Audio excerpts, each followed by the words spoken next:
ಪ್ರಕೃತದಲ್ಲಿ ದೇವರ ಚಿಂತನೆ ಅಂದರೆ ಏನು?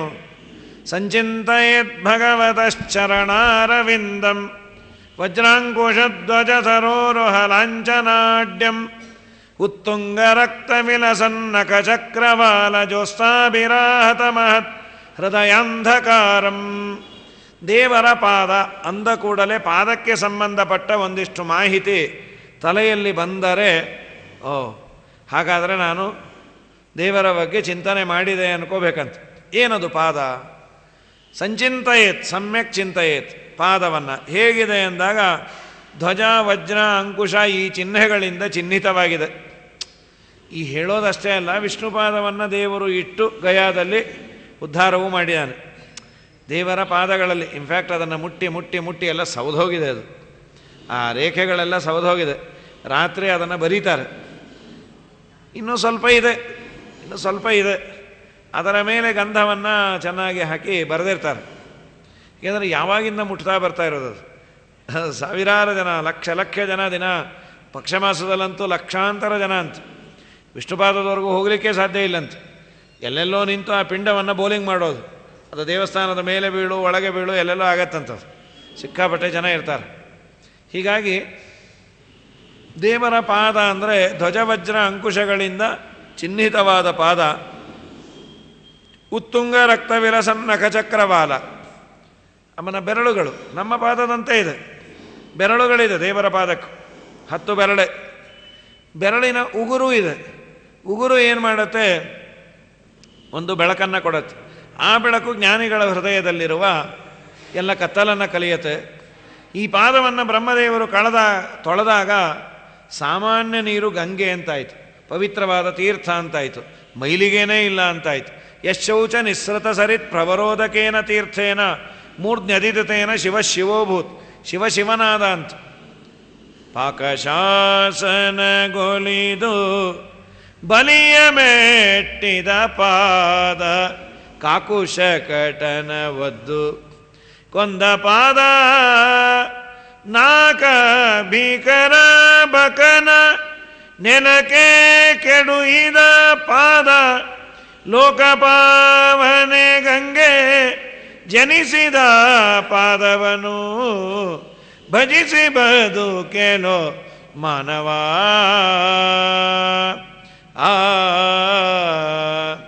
ಶಿಲೆಯಾದ ಹಲ್ಲೆಯನು ಶುದ್ಧ ಮಾಡಿದ ಪಾದ, ಒಲಿದು ಪಾರ್ಥನ ರಥವ ತುಳಿದ ಪಾದ,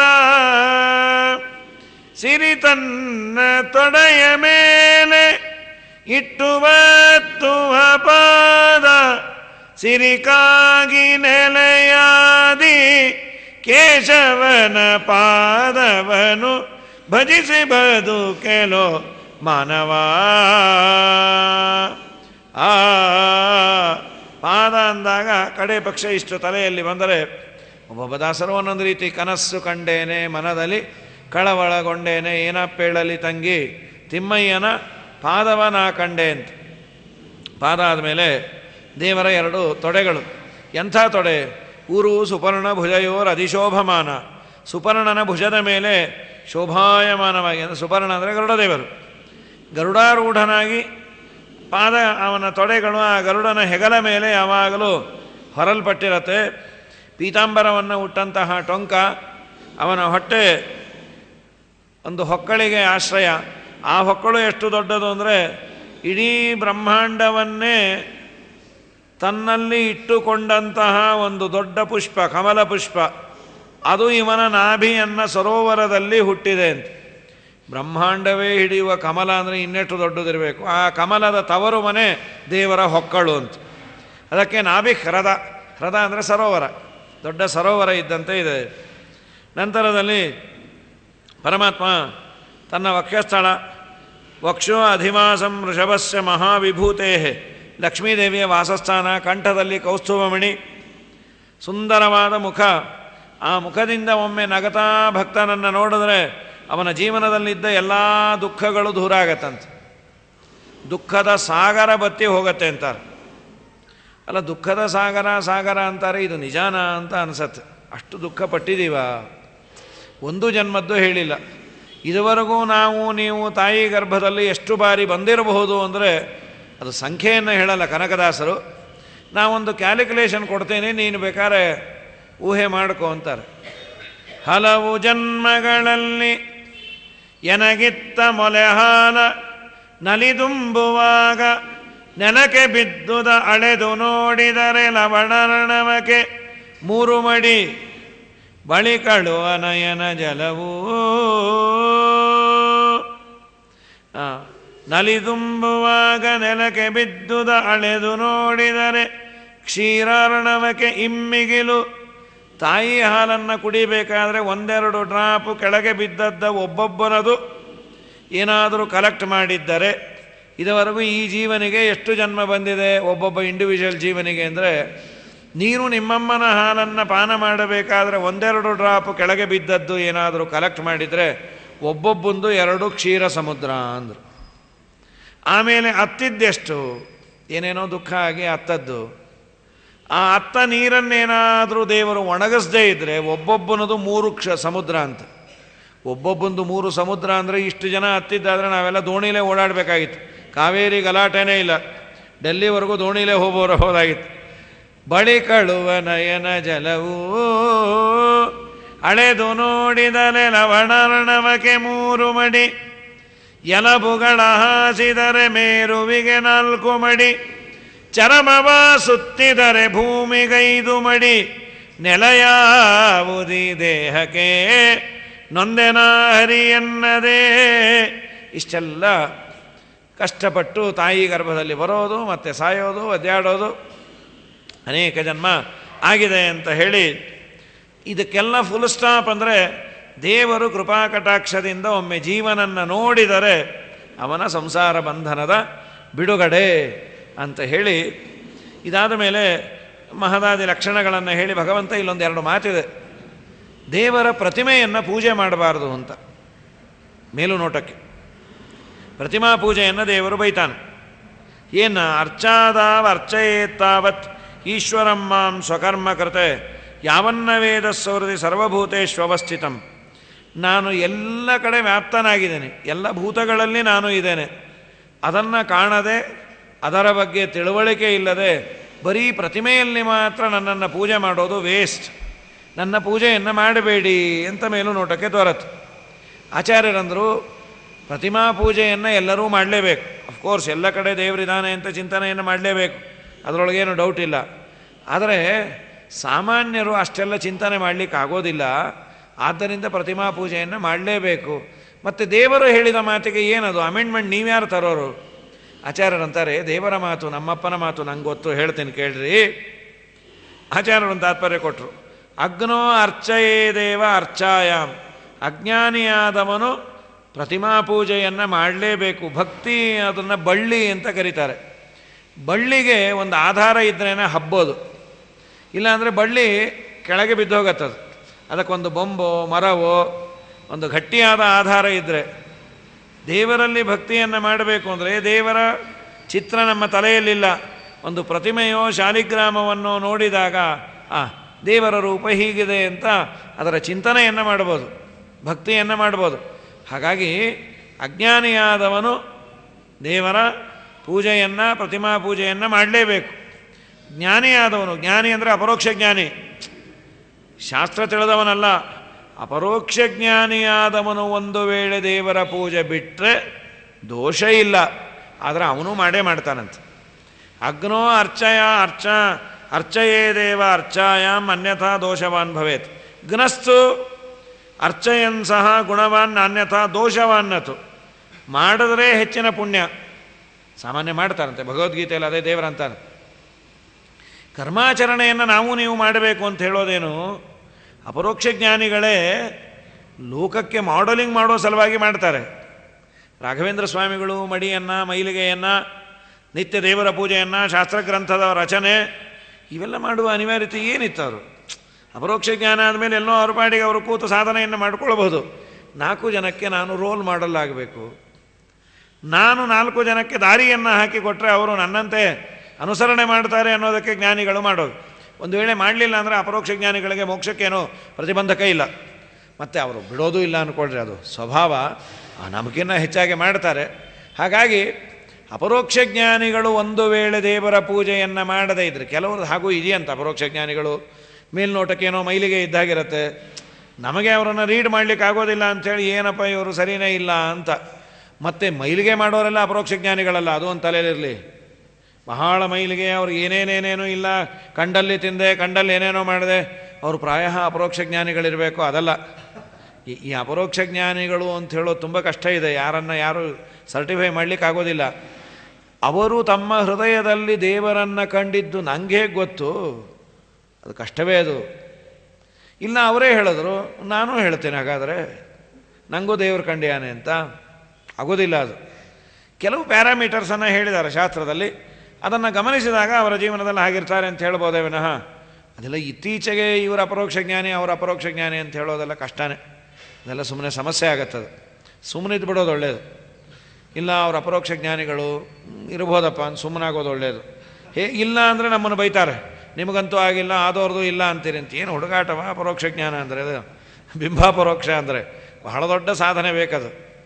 ಹೀಗಾಗಿ ಇಲ್ಲಿ ಹಾಗಾಗಿ ಆಚಾರ್ಯರಂದರು, ಅಜ್ಞಾನಿಯಾದವನು ದೇವರ ಪೂಜೆಯನ್ನು ವಿಧಿ ನಿಷೇಧಗಳನ್ನು ಪರಿಪಾಲನೆ ಮಾಡಲೇಬೇಕು. ಅಪರೋಕ್ಷ ಜ್ಞಾನಿಯಾದವನು ಮಾಡದೇ ಇದ್ದರೆ ಅವನಿಗೆ ದೋಷ ಇಲ್ಲ, ಮಾಡಿದರೆ ಮೋಕ್ಷದಲ್ಲಿ ಆನಂದ ಅಭಿವೃದ್ಧಿ ಅಂಥೇಳಿ ಆಚಾರ್ಯರು ತಾತ್ಪರ್ಯವನ್ನು ಕೊಟ್ಟರು.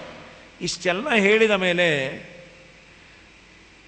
ತಾಯಿ ಕೇಳ್ತಾಳೆ, ಮನುಷ್ಯ ಯಾಕೆ ಮಾಡಬಾರದ್ದನ್ನೇ ಮಾಡ್ತಾನೆ, ಮಾಡಬೇಕಾದದ್ದನ್ನು ಮಾಡೋದು ಕಮ್ಮಿ ಅಲ್ವಾ? ಏನು ಅವನಿಗೆ ಸಿಲೆಬಸ್ಸು ತಿಳಿದಿಲ್ವೋ, ಮಾಡಲಿಕ್ಕೆ ಮೈಸಾಬರ್ತನವೋ, ಅಥವಾ ಮಾಡಲಾಗದ ಸಿಲೆಬಸ್ಸನ್ನು ಕೊಟ್ಟಿದ್ದೀರೋ? ಯಾವುದಾದ್ರೂ ಒಂದಿರಬೇಕು. ಸುಪ್ರೀಂ ಕೋರ್ಟ್ ಆರ್ಡರ್ ಇದ್ದಾಗೆ, ಇಲ್ಲೇ ಇಲ್ಲ ಬಿಡೋದು ಎಲ್ಲಿಂದ ಅಂತ. ಹಾಗೆ ಮಾಡಲಿಕ್ಕೆ ಆಗದೆ ಇರೋದನ್ನು ದೇವರು ಹೇಳಿಬಿಟ್ಯಾನಪ್ಪ, ಆದ್ದರಿಂದ ನಾವು ಮಾಡ್ತಾ ಇಲ್ಲ ಅಂತಾನೋ, ಅಥವಾ ನಮ್ಮ ಸೋಂಬೇರ್ತನವೋ, ಅಥವಾ ಇನ್ನೇನಾದರೂ ನಮಗೆ ಅಟ್ರಾಕ್ಟಿವ್ ಆದಂತಹ ವಿಷಯ ಪದಾರ್ಥಗಳು ನಮ್ಮನ್ನು ಸೆಳೆದಕ್ಕೆ ಒಳಗೆ ಮಾಡಿದೆಯೋ ಅಂದಾಗ ನಮ್ಮ ಹಣೆ ಬರ 3 ಅವಸ್ಥೆ ಅಂತ. ನಾವೆಲ್ಲ ಅವತಾರತ್ರಯವೇ. ಏನು ಅವತಾರತ್ರಯ ಅಂದರೆ, ಹುಟ್ಟುವ ಮುಂಚೆ ತಾಯಿ ಗರ್ಭದಲ್ಲಿ ಏನು ತೊಂದರೆ, ಸತ್ತ ಮೇಲೆ ಯಮಧರ್ಮರಾಜನ ಮನೆಯಲ್ಲಿ ಮಾರ್ಗದಲ್ಲಿ ಏನು ತೊಂದರೆ, ಇನ್ ಬಿಟ್ವೀನ್ ಹುಟ್ಟು ಸಾವಿನ ಮಧ್ಯೆ ಈ ಜೀವನ ಇದೆಯಲ್ಲ, ಅಲ್ಲಾಗುವ ತೊಂದರೆ, ಈ 3 ದೇವರು ವರ್ಣನೆ ಮಾಡ್ತಾನೆ. ಅದರಲ್ಲಿ ಒಂದು ಪ್ರಶ್ನೆ, 2 ದೇವರು ಹೇಳಿ. ಹುಟ್ಟೋ ಮುಂಚೆ ತಾಯಿ ಗರ್ಭದಲ್ಲಿ ಹೇಗಿದ್ವಿ ಗೊತ್ತಿಲ್ಲ, ಅದು ಶಾಸ್ತ್ರವೇ ಹೇಳಬೇಕು. ಗೊತ್ತಿದ್ರೂ ಮರವೂ ಇದೆ, ನಮಗೆ ನೆನಪಿಲ್ಲ. ಅದು ತಾಯಿ ಗರ್ಭದಲ್ಲಿ ಇದ್ದದ್ದು ಏನು ನೆನಪಿದೆ? ಸರ್ವಥಾ ಇಲ್ಲ. ಸತ್ತ ಮೇಲೆ ಏನಾಗ್ತೀವಿ ಈಗ ಗೊತ್ತಿಲ್ಲ. ಇನ್ ಬಿಟ್ವೀನ್ ಲೈಫ್ ಸ್ಪ್ಯಾನಲ್ಲಿ ಏನಾಗುತ್ತೆ ಅದು ನನಗೆ ಗೊತ್ತಲ್ವಾ? ಅಂಗೈ ಹುಣ್ಣು ಕನ್ನಡಿ ಬೇಕಾ? ಅದಕ್ಕೆ ಭಾಗವತ ಹೇಳ್ತು, ನಿನಗೆ ವಯಸ್ಸಾದ ಮೇಲೆ ಏನಾಗತ್ತೆ ಅನ್ನೋದು ಈಗ ಗೊತ್ತಿರೋದಿಲ್ಲ.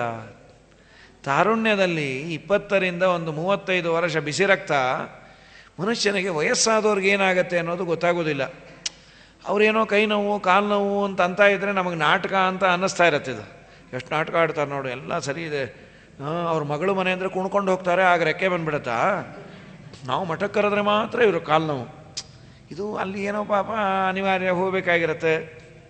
ಇರಲಿ, ಮನುಷ್ಯನಿಗೆ ಹಾಗಾದರೆ ಇವೆಲ್ಲ ರಿಯಾಲಿಟಿ. ಇದು ಈಗ ನೋಡಿ, ಸೊಸೆ ಹಿಡ್ಕೊಂಡು ಮೊಮ್ಮಗು ಹೊಡಿತಾ ಇರ್ತಾಳೆ. ಆ ನೋವು ಅಜ್ಜಿ ತಾತಂಗೆ ಆಗ್ತಾ ಇರತ್ತೆ, ಹೊಡಿಬೇಡ ನನ್ನ ಕಣ್ಣೆದರಿಗೆ, ನಂಗೆ ಬೇಜಾರಾಗತ್ತೆ. ಅದು ವಯಸ್ಸಾದ ಮೇಲೆ ಗೊತ್ತಾಗುವ ನೋವು. ಅದು ವಯಸ್ಸಲ್ಲಿದ್ದಾಗ ಗೊತ್ತಾಗೋದಿಲ್ಲ. ಸೊಸೆ ಅಂತಾಳೆ, ಬಾಯಿ ಮುಚ್ಚರಿ, ನಿಮ್ಮ ಮಗನ್ನು ಹಾಳು ಮಾಡೋದಲ್ಲದೆ ಮೊಮ್ಮಗನ್ನು ಹಾಳು ಮಾಡಬೇಕು ಅಂತಿದ್ದೀರಾ? ನಾನು ಅದಕ್ಕೆ ಅವನನ್ನು ಚೆನ್ನಾಗಿ ಚೆಚ್ಚೋದು. ನಿಮ್ಮ ಮಗನ ಥರ ಆಗಬಾರ್ದು. ನಿಮ್ಮ ಮಗ ಅಂದರೆ ಇವ್ರ ಗಂಡನೇ, ಅವನ ಥರ ಆಗಬಾರ್ದು ಅಂತಾನೆ ಇವನು ಹೊಡೆಯೋದು ನಾನು. ಮತ್ತು ಯಾಕೆ ಚೆನ್ನಾಗಿ ಹೊಡೆಯೋದು ಗೊತ್ತಾ? ನಿಮ್ಮ ಥರ ಬೇರೆ ಇದ್ದಾನೆ ಇವನು. ಇನ್ನೂ ನೋವಾಗಬೇಕು, ಯಾಕೆಂದರೆ ನಿಮಗೆ ಹೊಡಿಬೇಕು ಅಂತ ಅಪೇಕ್ಷೆ ಆಗೋದಿಲ್ಲ, ಅದಕ್ಕೆ ಅವನು ಹೊಡೆದು ತೀರಿಸ್ಕೋತೀನಿ ಚಟ. ಈ ನೋವು ತಾನು ಅಜ್ಜಿ ಆದಾಗ ತನ್ನ ಮೊಮ್ಮಗುಗೆ ಏಟು ಬಿದ್ದರೇನೇ ಗೊತ್ತಾಗೋದು. ಇದು ಥಿಯರಿಯಿಂದ ಗೊತ್ತಾಗುವ ಏಟು ನೋವು ಅಲ್ಲೇ ಅಲ್ಲ. ಅದಕ್ಕೆ ಭಾಗವತ ಹೇಳುತ್ತೆ, ನಿನಗೂ ಒಂದಿನ ವಯಸ್ಸಾಗತ್ತೆ, ನೀನೂ ಒಂದಿನ ವೃದ್ಧಾಪ್ಯವನ್ನು ಹೊಂದತಿ, ನಿನಗೂ ಪರಾಧೀನತೆ ಬರುತ್ತೆ, ನೀನು ಇನ್ನೊಬ್ಬರ ಮೇಲೆ ಡಿಪೆಂಡ್ ಆಗ್ತಿ. ಇನ್ನೊಬ್ಬರಿಂದ ನೀರನ್ನು ಬಕೀಟಲ್ಲಿ ಹಾಕಿಸ್ಕೋಬೇಕು, ಇನ್ನೊಬ್ಬರು ನಿನ್ನ ಧೋತ್ರವನ್ನು ಹಿಂಡ್ಕೊಡಬೇಕು. ಮೇಲೆ ಕೋಲು ಮೇಲಿರುವಂತಹ ಪಂಚೆಯನ್ನು ಶಕ್ತಿ ಇದ್ದಾಗ ಹಾರಿ ಎಳ್ಕೋತಾ ಇರ್ತೀವಿ. ಕೋಲು ಬೇಡ, ಇನ್ನೊಂದು ಬೇಡ, ನಮಗೆಲ್ಲ ಶಕ್ತಿ ಇದೆ. ಎಟುವುದನ್ನು ಎಳ್ಕೊಳ್ಳಿಕ್ಕಾಗೋದಿಲ್ಲ, ಕೈ ನಡಗ್ತಾ ಇರತ್ತೆ. ನಿನಗೂ ಒಂದಿನ ಆ ಅವಸ್ಥೆ ಬರುತ್ತೆ. ಹಾಗಾಗಿ ವಯೋವೃದ್ಧರನ್ನು ತಿರಸ್ಕಾರ ಮಾಡಿ, ನಾವು ಹಾಗಿರಲ್ಲ ಹೀಗಿರಲ್ಲ, ನಾವು ಕ್ಲೀನ್ ಪ್ಲ್ಯಾಂಡ್ ಲೈಫ್ ಅಂತ. ನಮ್ಮಪ್ಪ 70 ವರ್ಷಕ್ಕೆ ಹೀಗಾದ, ನಾ ಹೇಗಿರ್ತೀನಿ 60 ವರ್ಷಕ್ಕೆ ಕಾಲು ಎತ್ತಿಬಿಟ್ಟಿರ್ತೀನಿ ಮಗನೇ ಅಂತಾರೆ ಭಾಗವತ ಅನ್ನತ್ತು. ಯಾಕೆ ಹೀಗಾಗತ್ತೆ? ನಾರಕ್ಯಾಂ ನಿರ್ವೃತವು ಸತ್ಯಾಂ. ನೋಡು, ನರಕಸ್ಥೋಪಿ ದೇಹಂಬೈ, ಮನುಷ್ಯನಿಗೆ ಪ್ರಧಾನವಾಗಿ ಹಾಳಾಗಲಿಕ್ಕೆ, ಪಾಪ ಮಾಡಲಿಕ್ಕೆ ಕಾರಣ ಏನು ಅಂದರೆ ದೇಹಾಭಿಮಾನ ಅಂತ. ನಾನು ನನ್ನದು. ನರಕಸ್ಥೋಪಿ, ನರಕದಲ್ಲಿದ್ದರೂ ದೇಹ ಬಿಡೋದಿಲ್ಲ ಅಂತ ಒಂದು ಮಾತಿದೆ. ಆಚಾರ್ಯರಂದರು ನರಕ ನಮ್ಮ ಸಮೀಪದಲ್ಲೇ ಇದೆ ಅಂತ ಅರ್ಥ. ಹೀಗೆ ನರಕದಲ್ಲಿಲ್ಲ. ಸೊ ನರಕ ಸದೃಶವಾಗಿ ಬದುಕ್ತಾ ಇದ್ದರೂ ದೇಹದ ಮೇಲೆ ಅಭಿಮಾನ ಏನಾಗುತ್ತೆ? ಆತ್ಮಜಾಯ ಸುತಾಗಾರ, ತಾನು, ತನ್ನ ಹೆಂಡತಿ, ತನ್ನ ಮಕ್ಕಳು, ತನ್ನ ಮನೆ, ತನ್ನ ಸ್ಟೇಟಸ್ಸು, ಇದನ್ನು ಮೈಂಟೈನ್ ಮಾಡೋದರಲ್ಲಿ ಪೂರ್ಣ ಮನಸ್ಸನ್ನು ಇಟ್ಟಿರ್ತಾನೆ. ಅದನ್ನೇ ಏನಾದರೂ ಮಾಡಿ ಅದರಲ್ಲೇ ಸಕ್ಸಸ್ ಆಗಬೇಕು ಅಂತ ರಹೋರಚಿತ ಸಲ್ಲಾಪೈಹಿ, ರಹಸ್ಯವಾಗಿ ಆಡುವ ಮಾತು, ಕತೆ, ಸರಸ, ಸಲ್ಲಾಪ, ಮಕ್ಕಳ ತೊದಲು ನುಡಿ, ಇದರಲ್ಲೇ ಆಸಕ್ತರಾಗ್ಬಿಡ್ತೀವಂತ. ಆದ ಮೇಲೆ ಏನಾದರೂ ಮಾಡಿ ಸಂಪಾದನೆ ಮಾಡಬೇಕು. ತಾನು ಪ್ರಾಮಾಣಿಕವಾಗಿ ಮಾಡುವ ಸಂಪಾದನೆ ಏನೋ ಬೆಳಗ್ಗೆ 9ಕ್ಕೆ ಹೋಗಿ 5-6 ಗಂಟೆಗೆ ಬರೋದು, ಅಥವಾ 6 ಗಂಟೆಗೆ ಫಸ್ಟ್ ಶಿಫ್ಟ್ಗೆ ಹೋಗಿ 2ಕ್ಕೆ ಬರೋದು, ಆ ಸಂಪಾದನೆ ಸಾಕಾಗಲ್ಲ. ಇನ್ನೊಂದಿಷ್ಟು ಬೇಕು. ಅದಕ್ಕೆ ಡ್ಯೂಟಿ, ಓಟಿ ಎಲ್ಲ ಮುಗಿಸ್ಕೊಂಬರ್ತೇನೆ, ಮತ್ತು ಸ್ನಾನ ಸಂಧ್ಯಾ ವಂದನೆ ಎಲ್ಲ ರಿಟೈರ್ ಆದಮೇಲೆ ಮಾಡೋಣ ಅಂತಿದ್ದೇನೆ. ಸರ್ಕಾರದ ಕೆಲಸ ದೇವರ ಕೆಲಸ ಅಂತ ಅಲ್ಲಿ ಬರೆದು ಹಾಕ್ಯಾರೆ. ಅದೇ ನನಗೆ ದೇವರ ಪೂಜೆ ಮಾಡು. ಸಂಪಾದನೆ ಮಾಡಿ ಮಾಡಿ ಮಾಡಿ ಮಾಡಿ ತಂದು ಮನೆಗೆ ಹಾಕ್ತಾ ಇರ್ತಿ. ಎಲ್ಲ ಹಸ್ತೋದಕ ಮನೆಯವ್ರ ಕೈಯಲ್ಲಿ. ಅವರು ಅಂತಿರ್ತಾರೆ, ನಿಜವಾಗಲೂ ನಮ್ಮ ಯಜಮಾನರು ಮಾಂಧಾತ ಚಕ್ರವರ್ತಿ ಇದ್ದಾಗ್ರಿ, 1 ಪೈಸಾ ಕೈಯಲ್ಲಿ ಇಟ್ಕೊಂಬಲ್ಲ, 10 ರೂಪಾಯಿ ಬೇಕು ಅಂದರೆ ನನ್ನ ಕೇಳ್ತಾರೆ. ಹೀಗಿರ್ಬೇಕು ಗಂಡ ಅಂದರೆ. ಏನು ನೀನು ಸಂಪಾದನೆ ಮಾಡಬೇಕಾದ್ರೆ ಬೆಲೆ ಅಂದರೆ ಬೆಲೆ. ಯಾರಲ್ಲಿ 4 ದಿಕ್ಕಿಂದ ಓಡಿ ಬರ್ತಾರೆ. ರೂಮಿಂದ ಒಬ್ಬರು, ಬಚ್ಚಲಿಂದ ಒಬ್ಬರು, ಹಾಲಿಂದ ಒಬ್ಬರು. ಕರೆದ್ರ ಕರೆದಾಗ ಬರಬೇಕು ಗೊತ್ತಲ್ಲ, ಅದಕ್ಕೆ ಬಂದ್ವಿ. ಹುಲಿ ಇದ್ದಾಗ ನೀವು. ಅದೇ ನಿನ್ನ ಸಂಪಾದನೆ ಕಮ್ಮಿಯಾಗಿ ಮನೆಯಲ್ಲಿ ಕೂತಿ ಅಂತಾದರೆ, ಎಲ್ಲರಿಗೂ ಹೀಗಾಗಬೇಕು ಅಂತಿಲ್ಲ, ತುಂಬ ಪಾಪ ಮಾಡಿದರೆ ಸೆಕೆಂಡ್ ಇನ್ನಿಂಗ್ ಶುರು ಆಗಿರತ್ತೆ.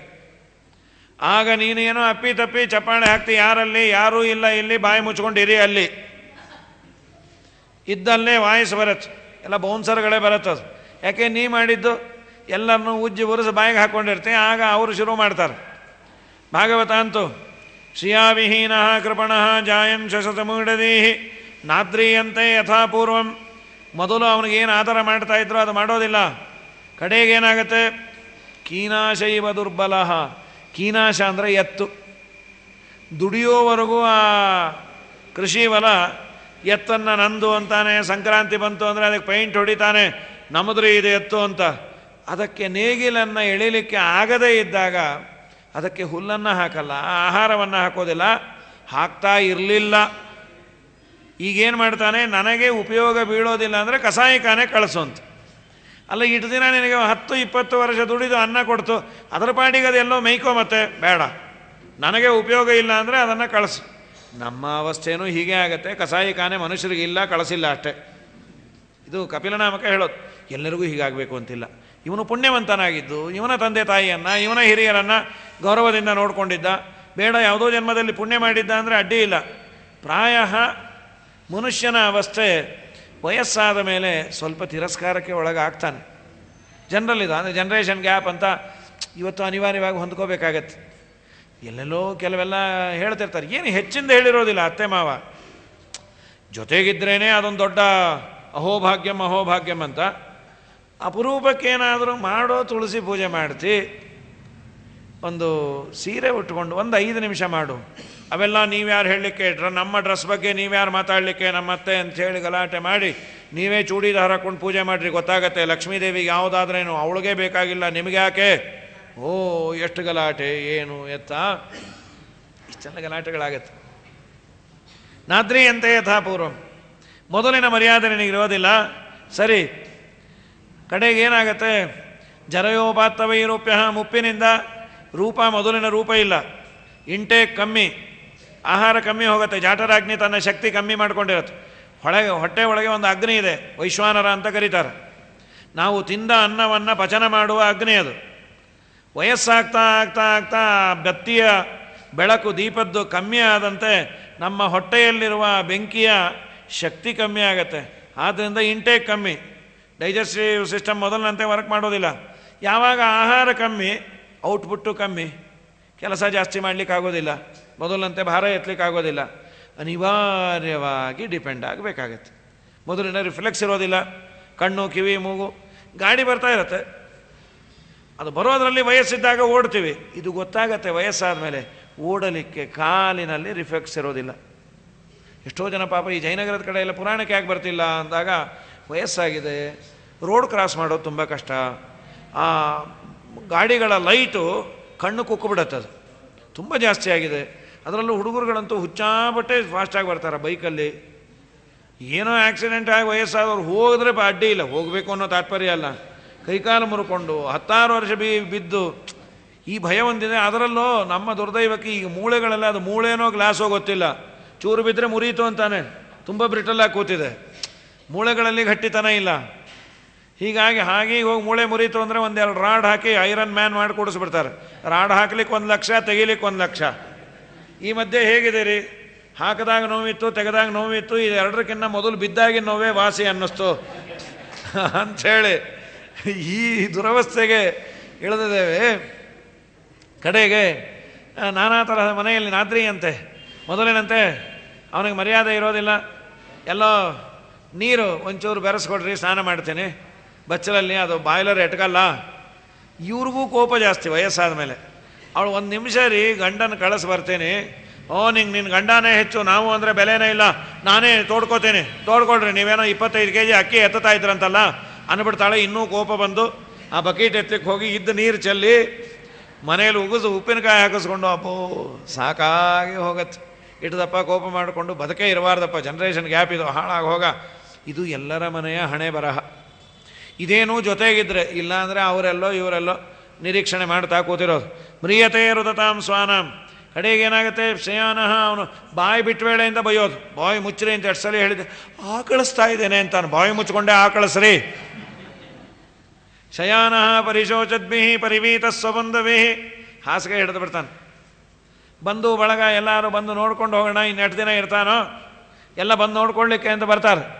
ತನ್ನ ಕಾಲದವರೆಲ್ಲ ಬಂದಾಗ ಇವನೇನೇನೋ ಹೇಳಬೇಕು ಅಂತ ಅಪೇಕ್ಷೆ. ದೇವರಂತಾನ, ಮಗನೇ ನಾಲಿಗೆ ಕೊಟ್ಟಾಗ ಇಷ್ಟು ದಿವಸ ಏನು ಮಾಡಿದೆ? ನಿನ್ನ ನಾಲಿಗೆಯನ್ನು ನೀನು ಬಳಸಿದ್ದು ಅನ್ನೋದು ಇಲ್ಲ ತಿನ್ನೋದು, ಇಲ್ಲ ತಿನ್ನೋದು ಇಲ್ಲ ಅನ್ನೋದು. ಸ್ವಲ್ಪ ಮುಂದುವರೆದ ಜನಾಂಗ ಅಂದರೆ ತಿಂತ ಅನ್ನೋ ಅಂತ ತಿನ್ನು, ಇದೇನಿದು ಅಸಹ್ಯ ಅನ್ನೋದು, 2 ಬಕೀಟು ಹುಳಿ ಹೊಡೆಯೋದು. ಇಷ್ಟಕ್ಕೆ ಬಿಟ್ಟು ನೀ ಹರಿಸ್ಮರಣೆ ಮಾಡಿದ್ಯಾ, ರಾಘವೇಂದ್ರ ಸ್ತೋತ್ರ ಹೇಳಿದ್ಯಾ, ವಾಯುಸ್ತುತಿ ಹೇಳಿದ್ಯಾ, ಸುಮಧ್ವವಿಜಯ ಹೇಳ್ದ, ಏನೇನೇನೇನೇನೇನೇನೇ ಇಲ್ಲ. ನಿನಗೆ ಯಾಕೆ ನಾಲಿಗೆ ಅಂತ ದೇವರು ಕಿತ್ಕೊಂಡ್ಬಿಡ್ತಾನೆ, ಮಾತಿಲ್ಲ. ಇವನೇನೇನೋ ಸಂಗ್ರಹಣೆ ಮಾಡ್ದಾನೆ. ಅವರೇನೋ ಅರ್ಥ ಮಾಡ್ಬೇಕು, ಈ ಪಾಪಿ ಅನ್ನೋದು ನಾವು ಹೋದ ಮೇಲೆ ತಾಮ್ರ ತಮಗೇನೋ ಕೊಡಬೇಡ್ರಿ, ಅವ್ರಂತಾರೆ ಆಯಿತು ಬೆಳ್ಳಿ ಇದೆ ಕೊಡ್ತೇವೆ, ಇಲ್ಲ ದೊಡ್ಡದೇ ಕೊಡ್ತೇವೆ ಅಂತ. ಇವನು ಇನ್ನೂ ಬೇಜಾರು. ಅವನಂದನ್ನು ಇವನಂದನ್ನು. ಪುರಂದರದಾಸರಂದರು, ನಮ್ಮಪ್ಪ ಈಗಲ್ಲೋ ಕಾಯಬೇಕು, ಆಗಲೇ ಕಾಯಬೇಕು ಅಂಬುಜಾಕ್ಷನೆಯನ್ನ, ಈಗ ನೀ ಕಾಯ್ದರೇನೋ ಕಾಯದಿದ್ದರೆ ಏನೋ, ಆಗಲೇ ಕಾಯಬೇಕು. ಅನುಜತನುಜರುಂಟು ಬಹುಹಣ ಒಳಗುಂಟು, ಅದಕ್ಕೆ ಈ ಅನುಜತನುಜರುಂಟು. ಬಹುಹಣ ಒಳಗುಂಟು, ಅದಕ್ಕೆ ಅನುಜತನುಜರುಂಟು. ಬಹುಹಣ ಒಳಗುಂಟು, ಚಿನ್ನ ಚೀನಾಂಬರವುಂಟು, ಉಪ್ಪರಿಗೆಯುಂಟು. ಮೊನ್ನೆ ಹುಟ್ಟಿದ ಗಂಡು ಮಗನೊಬ್ಬನು ಎನಗೆ ಉಂಟು, ಸಂಜ್ಞೆ ಸನ್ನೆ ಗುಂದಿದಾಗ ಸಂಗಡ ಒಬ್ಬರ ಕಾಣೆ, ಆಗಲೇ ಕಾಯಬೇಕು. ನೆಂಟರಿಷ್ಟರು ಉಂಟು, ನೆರೆಹೊರೆಯನಗುಂಟು, ಬಂಟ ಬಳಗ ಉಂಟು, ಭಾಗ್ಯ ಉಂಟು. ಕಂಠದಲ್ಲಿ ಬದ್ಧರಾದ ಕಾಂತೆಯರು ಎನಗೆ ಉಂಟು ಒಂಟಿಯಾಗಿ ಹೋಗುವಾಗ ಸಂಗಡ ಒಬ್ಬರ ಕಾಣೆ ಆಗಲೇ ಕಾಯಬೇಕು. ಅವನೆಷ್ಟೇ ಶ್ರೀಮಂತ ಆಗಿರಲಿ, ಅವನಿಂದ ಎಷ್ಟೇ ಉಪಕಾರ ಮಾಡಿರಲಿ, ಮನುಷ್ಯನ ಸೈಕಾಲಜಿ ಹಾಸಿಗೆ ಹಿಡಿದಾಗ ನೋಡ್ಕೊಳ್ಳಿಕ್ಕೆ ಬೇಜಾರಾಗತ್ತೆ. ಏನೋ ಒಂದೆರಡು ತಿಂಗಳು ಭಾರಿ ನಮ್ಗೆ ಅವ್ರು ಮಾಡಿರೋದಕ್ಕೆ 24 ಗಂಟೆ ನಾನು ಅವ್ರ ಪಕ್ಕನೇ ಒಂದು ಹಾಸಿಗೆ ಹಾಸ್ಕೊಂಡು ಮಲ್ಕೊಂಡ್ಬಿಡ್ತೇನೆ. ಮಲ್ಕೊಂಬಿಡೋದಲ್ಲ, ನೋಡ್ಕೊಂಬೋದು. 6 ತಿಂಗಳು 7 ತಿಂಗಳು ಆದಮೇಲೆ ಯಾವಾಗ ಹೋಗ್ತಾರೋ ಏನೋ, ಯಾವಾಗ ಹೋಗ್ತಾರೋ. ಅಲ್ಲ, ಅವರದೇ ಮನೆ, ಅವರದೇ ಆಸ್ತಿ, ಅವರದೇ ದುಡ್ಡು. ಹೌದು, ಅವ್ರ ಪಾಡಿಗೆ ಅವರಿದ್ದಾಗೆಲ್ಲ ಚೆನ್ನಾಗಿತ್ತು. ಈಗ ಅವ್ರನ್ನ ನೋಡ್ಕೊಂಬೋದೇ ಕಷ್ಟ ಆಗಿದೆ. ಮನುಷ್ಯನ ಸೈಕಾಲಜಿ. ಪುಣ್ಯಕ್ಕೆ ಮನೆಯಲ್ಲಿ ಜನ ಕಮ್ಮಿ ಆದಮೇಲೆ ದೇವರು ಮರಣವನ್ನು ಸುಲಭ ಮಾಡ್ದ. ಹಿಂದೆಲ್ಲ ಪ್ಯಾರಾಲೈಸಿಸ್ ಹೊಡೆದ್ರೆ 16 ವರ್ಷ ಹಾಸಿಗೆಯಲ್ಲಿ ಬಿದ್ದರು. ಈಗ ಏನೇನೋ ಅದು ರೆಕವರಿನೂ ಆಗ್ತಾರೆ. ಈಗೆಲ್ಲ ಮ್ಯಾಸಿವ್ ಅಟ್ಯಾಕ್ ಅಂತ ಇದ್ದರೂ ಮಾರನೇ ದಿನ ಹೊಟ್ಟೋದ್ರು ಅಂತ ನೋಡ್ಕೊಂಬೋರ್ ಗತಿ ಇಲ್ಲ. ಈ ಅವಸ್ಥೆ ಆಗಿದೆ. ಹಾಗಾಗಿ ನಮ್ಮಪ್ಪ ಆಗ ಕಾಯಬೇಕು. ಸರಿ, ಯಮದೂತೋ ತದಾ ಪ್ರಾಪ್ತೋ, ಯಮದೂತರು ಬರ್ತಾರೆ, ಹಾಸಿಗೆ ಹಿಡಿದಿರ್ತಾನೆ. ಅವರನ್ನು ನೋಡೇ ಭಯ ಆಗತ್ತೆ.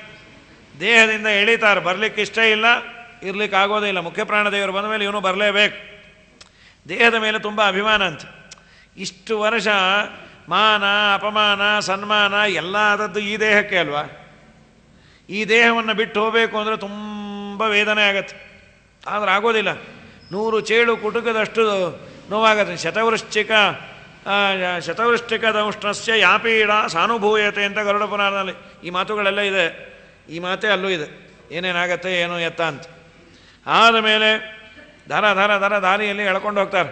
ಪತಿಶ್ವಬಿರ್ ಭಕ್ಷ್ಯಮಾಣ, ಅಲ್ಲಿ ನಾಯಿ ನರಿ ಎಲ್ಲ ನಮ್ಮ ಮಾಂಸವನ್ನು ತಿನ್ನುತ್ತೆ. ಅಲ್ಲಿ ಆಚಾರ್ಯರಂದ್ರು, ಅಲ್ಲ ರೀ, ಕೈ ಕತ್ತರಿಸ್ತಾರೆ, ಕಾಲು ಕತ್ತರಿಸ್ತಾರೆ, ಏನೇನೋ ಮಾಡ್ತಾರಲ್ಲ, ಸತ್ತೋಗಲ್ವ ಅಲ್ಲಿ? ಸಾವು ಬರೋದೇ ಇಲ್ಲ. ಯಾತನಾ ದೇಹ ಅಂತ ಒಂದು ಸ್ಪೆಷಲ್ ದೇಹ ಕೊಟ್ಟಿರ್ತಾನಂತೆ. ಆಚಾರ್ಯರು ತಾತ್ಪರ್ಯವನ್ನು ಕೊಡ್ತಾರೆ. ಏನೇ ಮಾಡಿದ್ರೂ ಸಾವು ಬರಲ್ಲ. ಯಾಕೆ ಅಂದರೆ ಆ ನೋವು ಅನುಭವಿಸ್ಲಿ ಅಂತಾನೆ ಸಾವು ದೇವರು ಕೊಡೋದಿಲ್ಲ. ಯಾತನಾ ದೇಹ ಅಂತಾನೆ ಅದಕ್ಕೆ ಹೆಸರು. ದಾರ ಎಳೆದುಕೊಂಡು ಹೋಗ್ಬೇಕಾದ್ರೆ ಮುಳ್ಳು ಗ್ಲಾಸು ಚಿಚ್ಚತ್ತೆ, ಕಂಬಿಗಳು ಚಿಚ್ಚತ್ತೆ, ದಬ್ಬಳ ಚಿಚ್ಚತ್ತೆ.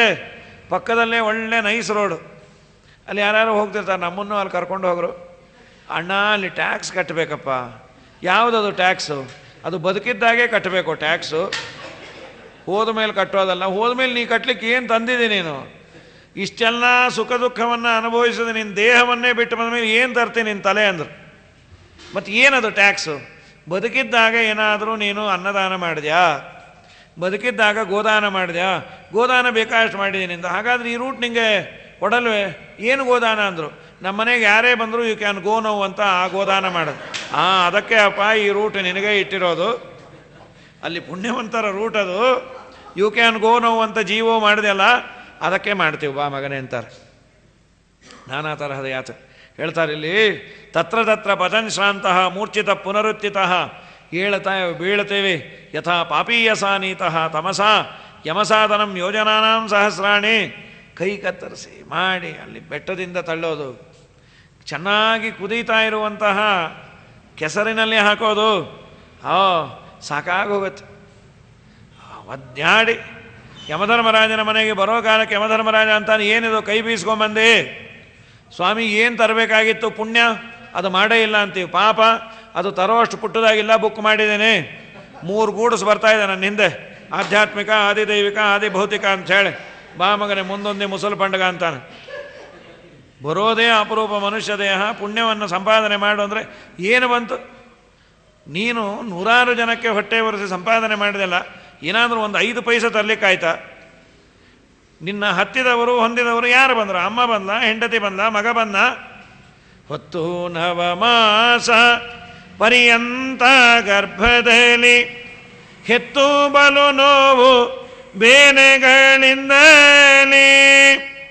ತುತ್ತು ಬುತ್ತಿಯ ಕೊಟ್ಟು ಸಲಹಿದಂತ ತಾಯಿ ಅತ್ತು ಕಳಹುವಳಲ್ಲದೆ ನೆರೆ ಬರುವಳೇನೆ. ಆರು ಸಂಗಡ ಬಹೋರಿಲ್ಲ. ನಾರಾಯಣ ನಾಮ ನೆರೆಬಾವುದಲ್ಲದೆ ಮತ್ತೆ ಪ್ರಾಣನು ತನುವ ಬಿಟ್ಟು ಹೋಗುವಾಗ ಎತ್ತಿವನ ಹೊರಗೊಯ್ದು ಹಾಕೆಂಬುವರು. ಎತ್ತಿದ ಕಸಕ್ಕಿಂತ ಕಡೆಯಾಯಿತಿ ದೇಹ, ವಿತ್ತವೆಷ್ಟಿದ್ದರು ಫಲವಿಲ್ಲ ಪ್ರಾಣಿ. ಯಾರೂ ಆರು ಸಂಗಡ ಬಾಹೋರಿಲ್ಲ. ಯಾರು ಬರ್ತಾರೆ? ಆಚಾರ್ಯರಂತಾರೆ ತಾತ್ಪರ್ಯದಲ್ಲಿ ಭೀಮಸೇನ ದೇವರಂಥದ್ದು ವಿದ್ಯಾ ಕರ್ಮ ಸುತ ಇತಿ. 3 ಜನ ಬರ್ತಾರಂತೆ. ನೀನು ಸಂಪಾದನೆ ಮಾಡಿದ ವಿದ್ಯೆ, ನೀನು ಗಳಿಸಿದ ಕರ್ಮ, ನಿನ್ನ ಮಗ ಯೋಗ್ಯನಾದ ಸಂಸ್ಕಾರವಂತನಾದರೆ ಅವನು ಕೊಟ್ಟ ಪಿಂಡ. ದ್ರೌಪದಿಯ ವಸ್ತ್ರಾಪಹರಣದ ಸಂದರ್ಭದಲ್ಲಿ ಹೇಳ್ತಾರೆ, ಅವನ ಕೈಯನ್ನೇ ಕತ್ತರಿಸಿಬಿಡ್ತೇನೆ ಅಣ್ಣನದು. ಧರ್ಮರಾಜಂತು ಅಲ್ಲ, ಅಣ್ಣಂಗೆ ಹೀಗೆಲ್ಲ ಅನ್ಬೋದ? ಉತ್ತಮೇ ವಚಸಾ ಶಿಕ್ಷಾ ಅಂದರು. ನಮಗಿಂತ ಉತ್ತಮರು ಅಪರಾಧ ಮಾಡಿದಾಗ ಅವರಿಗೆ ಮಾತಿನಿಂದ ಶಿಕ್ಷೆಯನ್ನು ಕೊಡಬೇಕು ಅಂತ ಶಾಸ್ತ್ರ ಹೇಳಿದೆ. ನನ್ನ ಕರ್ತವ್ಯವನ್ನು ಮಾಡ್ತೀನಿ. ಯಾಕೆಂದರೆ ನಾಳೆ ದಿನ ಈ ದ್ರೌಪದಿ ಭ್ರಷ್ಟನಾದರೆ ನಮಗೆ ಒಂದು ಲೋಪ ಆಯಿತು, ಮಗ ಸರಿಯಾಗಿಲ್ಲ ಅಂತ ನಿರ್ಣಯದಲ್ಲಿ ಆಚಾರ್ಯ ಹೇಳೋದು. ಹೀಗಾಗಿ ನಾವು ಮಾಡಿದ ವಿದ್ಯಾ ಕರ್ಮ ಸುತಾಯಿತಿ, ಇದು ನಮ್ಮ ಹಿಂದೆ ಧರ್ಮಸ್ಥಮನು ಗಚ್ಚತಿ. ಏನೂ ಧರ್ಮಾಚರಣೆಯನ್ನೇ ಮಾಡದೇ ಇದ್ದರೆ ಗತಿ ಏನು? ಒಂದಿಷ್ಟು ಪರಲೋಕದ ಸಾಧನೆಯನ್ನು ಮಾಡಬೇಕು. ವಾದರಾಜ ಸ್ವಾಮಿಗಳು ಯುಕ್ತಿ ಮಲ್ಲಿಕೆಯಲ್ಲಿ ಒಂದು ಲಾಜಿಕ್ಕನ್ನು ಹೇಳ್ತಾರೆ. ಇವೆಲ್ಲ ಸುಳ್ಳೋರಿ, ನರಕ ಸ್ವರ್ಗ ಇದೆಲ್ಲ ಯಾವುದೂ ಇಲ್ಲ, ಯಾವನೂ ಬಂದಿಲ್ಲ. ಆ ಥರ ವಾದ ಮಾಡೋರಿಗೆ ನಾವು ತೋರಿಸ್ಲಿಕ್ಕಾಗೋದಿಲ್ಲ. ನಾನೇ ಟು ಆ್ಯಂಡ್ ಫ್ರೋ ಚಾರ್ಜ್ ಕೊಡ್ತೀನಿ, ನರಕಕ್ಕೋ ಸ್ವರ್ಗಕ್ಕೋ ಹೋಗೋಣ ಅಂದರೆ ಹೋಗೋಣ ಅಷ್ಟೇ, ಬರೋದಿಲ್ಲ, ಆಗೋದಿಲ್ಲ. ಆಯಿತು, ಒಬ್ಬ ನಾಸ್ತಿಕ ಅಂತಾನೆ ನರಕ ಸ್ವರ್ಗ ಪರಲೋಕ ಯಾವುದೂ ಇಲ್ಲ ಅಂತ. ಒಬ್ಬ ಆಸ್ತಿಕ ಅಂದ ಎಲ್ಲ ಇದೆ. ಸೊ ಒಂದು ಡಿಬೇಟ್.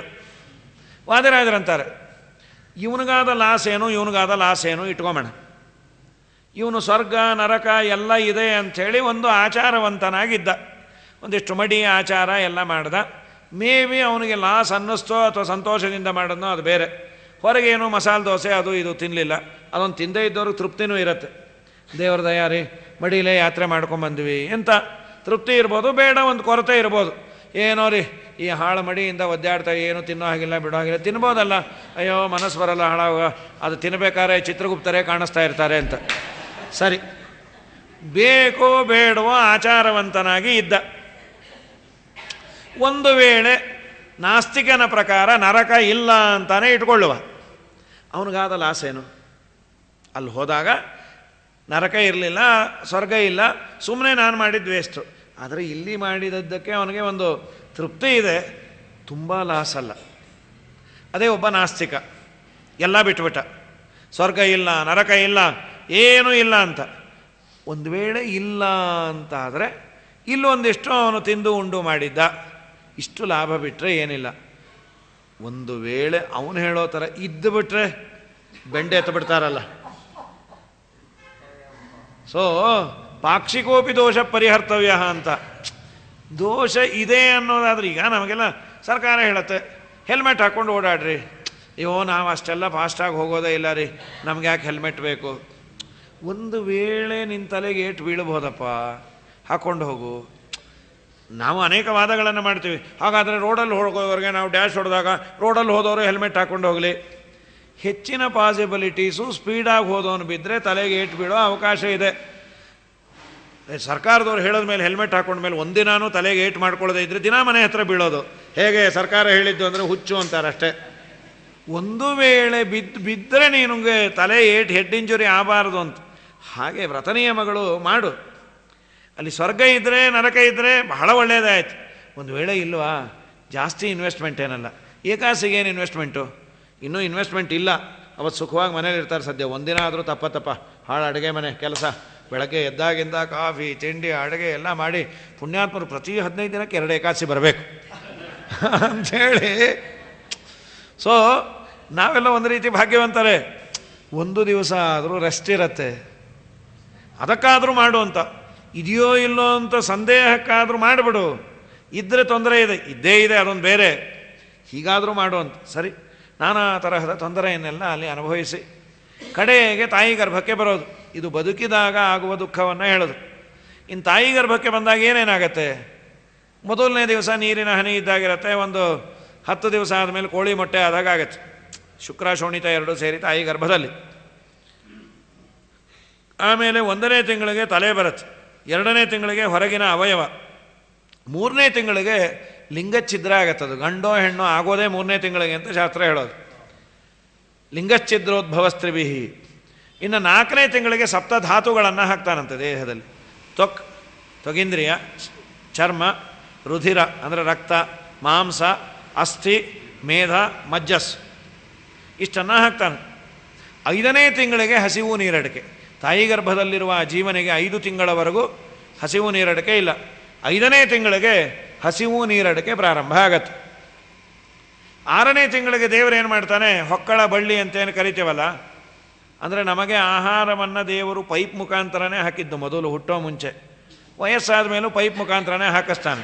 ಅದು ದೇವರು ಕೊಟ್ಟ ಪೈಪು, ಇದು ಇವ್ರು ಇಟ್ಕೊಂಡಿರೋ ಪೈಪು. ಹಾಗಾಗಿ ಅದು ಬಾಯಲ್ಲಿಡೋದೇ ಇಲ್ಲ, ಹೊಕ್ಕಳ ಮುಖಾಂತರ ತಾಯಿ ತಿಂದ ಅನ್ನ ಆಹಾರವನ್ನು ಎಷ್ಟು ಬೇಕೋ ಅಷ್ಟು. ಯಾಕೆಂದರೆ ಅದಕ್ಕೆ ತುಂಬ ಅಜೀರ್ಣ ಆಗಬಾರ್ದು, ಮಲಮೂತ್ರ ವಿಸರ್ಜನೆ ಜಾಸ್ತಿ ಆಗಬಾರ್ದು. ತಾಯಿ ಸತ್ತು ಹೋಗ್ತಾಳೆ, ಅದೆಲ್ಲ ಒಳಗೆ ಇದ್ದರೆ ಟಾಕ್ಸಿಕ್ ಅದು. ಅವನಿಗೆ ಎಷ್ಟು ಬೇಕೋ ಅಷ್ಟನ್ನು ಮಾತ್ರ ವ್ಯವಸ್ಥೆಯನ್ನು ದೇವರು ಮಾಡ್ತಾನೆ. ತುಂಬ ದೊಡ್ಡ ವ್ಯಾಪಾರ ಗರ್ಭದಲ್ಲಿ ದೇವರು ಸಂರಕ್ಷಣೆ ಮಾಡೋದು. ಅದು ಹೇಗೆ ಇಟ್ಟಿರ್ತಾನೆ, ಈ ತಾಯಿ ಹೀಗೆ ಬೀಳ್ತಾಳೆ ಹಾಗೆ ಬೀಳ್ತಾಳೆ, ಆದರೂ ಮಗು ಎಲ್ಲಿಂದೆಲ್ಲೋ ಶಿಫ್ಟ್ ಆಗೋದಿಲ್ಲ.